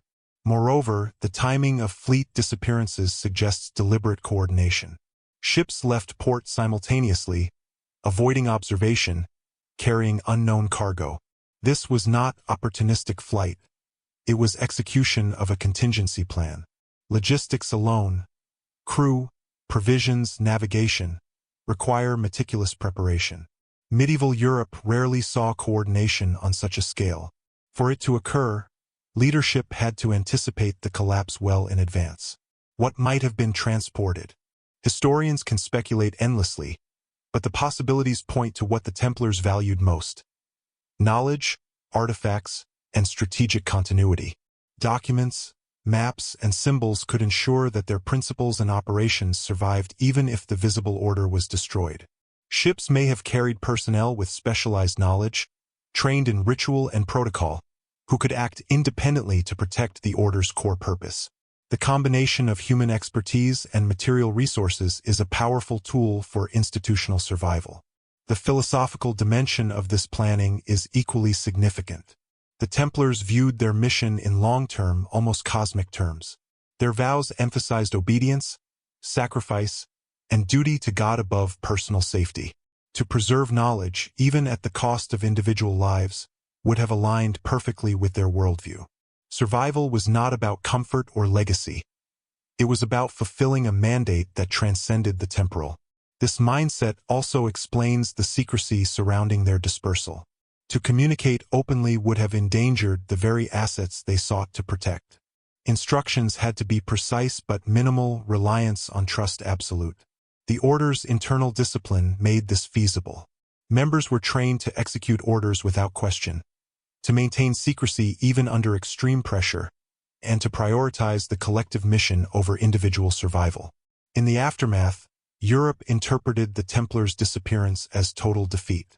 But total defeat is a perception shaped by those who control narrative, not by the realities of survival. The Order's infrastructure, dispersed and often invisible, likely persisted. Strategic knowledge may have traveled beyond the continent, maintained by those who understood its importance. Even today, gaps in historical records hint at these continuities. The larger implication is that collapse does not always erase influence. When an organization acts with foresight, it can survive in fragments, invisibly shaping events and preserving knowledge for future generations. The Templars' dispersal exemplifies this principle. Their fall was spectacular, but their disappearance may have been even more deliberate than the destruction itself. By the late 14th century, the story of the Knights Templar had become legend even in its own time. Kings and popes had claimed victory, executions had taken place, and property had been confiscated. On paper, the order no longer existed, yet whispers persisted. Across Europe, scattered references appeared in chronicles, letters, and architectural anomalies that suggested the Templars' influence had not been fully extinguished. These fragments of memory hint at a truth often overlooked. The disappearance of the Templars was not merely the end of an organization, but the transformation of one into something more enduring and less visible. When an institution vanishes in such a dramatic fashion, it creates an unusual dynamic. Public perception declares the order extinct. Historians record its fall. And yet, those closest to the order, its members, allies, and successors, may continue the mission quietly, protected by the very secrecy that was once their strength. This duality, apparent extinction and hidden survival, is a recurring pattern in the Templars' history. It is an insight into how knowledge, networks, and influence can persist even when the visible structures have collapsed. The dispersal of Templar assets after 1307 offers insight into this phenomenon. In addition to their disappearance in France, where arrests and executions were carried out with ruthless precision, Templars in other regions were absorbed into existing orders or reconstituted under new banners. Portugal's Order of Christ is the clearest example. Properties, personnel, and even rituals were transferred seamlessly, demonstrating that the network could survive as an idea rather than a formal institution. Similarly, in parts of Italy and Spain, former Templars were integrated into other military and monastic organizations, often carrying with them knowledge of logistics, finance, and strategic planning. These networks were invisible to contemporary authorities and remain difficult for historians to trace today. The strategic foresight required to orchestrate such dispersal is staggering. The Templars were not merely escaping persecution. They were actively ensuring continuity. Personnel were redeployed to locations that could offer protection. Valuable documents and knowledge were likely removed from easily seized locations. Ships, fleets, and caravans may have carried critical information beyond the reach of European powers. Every movement suggests a level of planning and foresight that extends far beyond conventional notions of flight. It implies a calculated, systemic approach to safeguarding institutional memory. Consider the logistics involved. Coordinating ships across the Atlantic and Mediterranean requires knowledge of currents, winds, and navigation that few medieval organizations possessed. Ensuring the loyalty and competence of crews under extreme pressure adds a further layer of complexity. These operations were not impulsive. They were deliberate. They reflect the Templars' long-standing emphasis on discipline, obedience, and redundancy. The order had always been designed to endure beyond the lifespan of individual members. The crisis of 1307 simply tested these principles under extreme conditions. The preservation of knowledge, documents, maps, rituals, and symbols is central to understanding the Templars' post-dissolution existence. Unlike wealth, which can be confiscated and spent, information can survive indefinitely if protected. The Templars' use of coded language, compartmentalized archives, and secret rites ensured that critical knowledge could endure even in hostile environments. This practice is evident in surviving records, scattered manuscripts, and references in later orders, suggesting that continuity was a priority above all else. The idea that some Templars may have ventured to distant and inhospitable regions, possibly even the far south, is a logical extension of this principle. If knowledge or artifacts were too sensitive to remain in Europe, a location beyond reach, geographically, politically, and culturally, would have been ideal. Antarctica, as extreme and inaccessible as it is, fits this criterion perfectly. It is a natural barrier, a place where no kingdom, king, or inquisitor could intervene. In this sense, extreme distance is not a fanciful speculation but a practical strategy for preservation. Beyond practicality, there is also symbolism. The Templars understood the value of narrative, ritual, and meaning. To remove knowledge or sacred objects to a remote location transforms that act into a statement about permanence, protection, and stewardship. The physical isolation mirrors the moral and spiritual responsibility they felt. Some knowledge was too important to risk exposure, and some truths were too dangerous to be revealed prematurely. In this way, the very act of dispersal becomes an extension of the Templars' mission. The persistence of Templar influence after 1307 is reflected in other subtle ways as well. Architectural patterns, financial practices, and even symbolic language survive in subsequent organizations. These continuities suggest that the order's disappearance was not a rupture but a transformation. Knowledge and influence do not always require formal institutions. They can propagate invisibly through trained individuals, practices, and networks. The Templars appear to have anticipated this, designing their dispersal not merely as escape, but as strategic propagation. Consider also the psychological dimensions. In a climate of fear and persecution, secrecy becomes both defensive and moral. To reveal the location of sensitive knowledge would be to risk corruption, misappropriation, or destruction. To preserve it invisibly is an act of responsibility and foresight. The Templars' training in obedience, discipline, and silence made this not only possible but expected. Those chosen to safeguard information would have understood the weight of their task, viewing concealment as a form of ultimate fidelity to the Order's mission. The gap between public perception and hidden reality is critical. Europe believed the Templars extinct. Kings and popes celebrated victory. The Order's enemies assumed that every asset and secret had been seized. Yet the survival of personnel, networks, and possibly artifacts demonstrates that the public narrative was incomplete. History, as recorded, is shaped by perception as much as fact. The Templars' ability to act in the shadows shows a sophisticated understanding of narrative control. True power is often invisible. Finally, the post-dissolution period challenges conventional definitions of collapse. The Templars' visible defeat was spectacular, but the invisible survival of their knowledge, influence, and organizational principles represents a different kind of endurance. Collapse does not always entail erasure. Sometimes it is a transformation into a form that cannot be easily recognized. The Templars' dispersal demonstrates that the end of an institution in one dimension, public visibility, does not preclude its persistence in another, strategic continuity. In this sense, the Templars' story after 1307 offers a profound lesson in resilience. It is not the fall that defines an institution, but the ability to protect its essence when all external structures have been dismantled. Their disappearance from Europe may have been total in the eyes of contemporaries, but the survival of their networks, knowledge, and possibly influence reveals a level of strategic foresight rarely observed in history. The Templars did not vanish. They adapted, dispersed, and endured in ways designed to survive beyond the reach of kings, popes, and historians.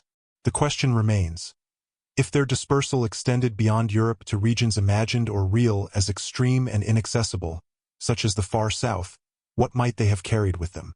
The answer may never be known with certainty, but the patterns of planning, discipline, and preservation evident in the post-dissolution period suggest a coherent strategy. Ensure continuity, protect knowledge, and use geography as a final safeguard. In this way, even disappearance becomes purposeful, transforming defeat into a long-term strategy of survival.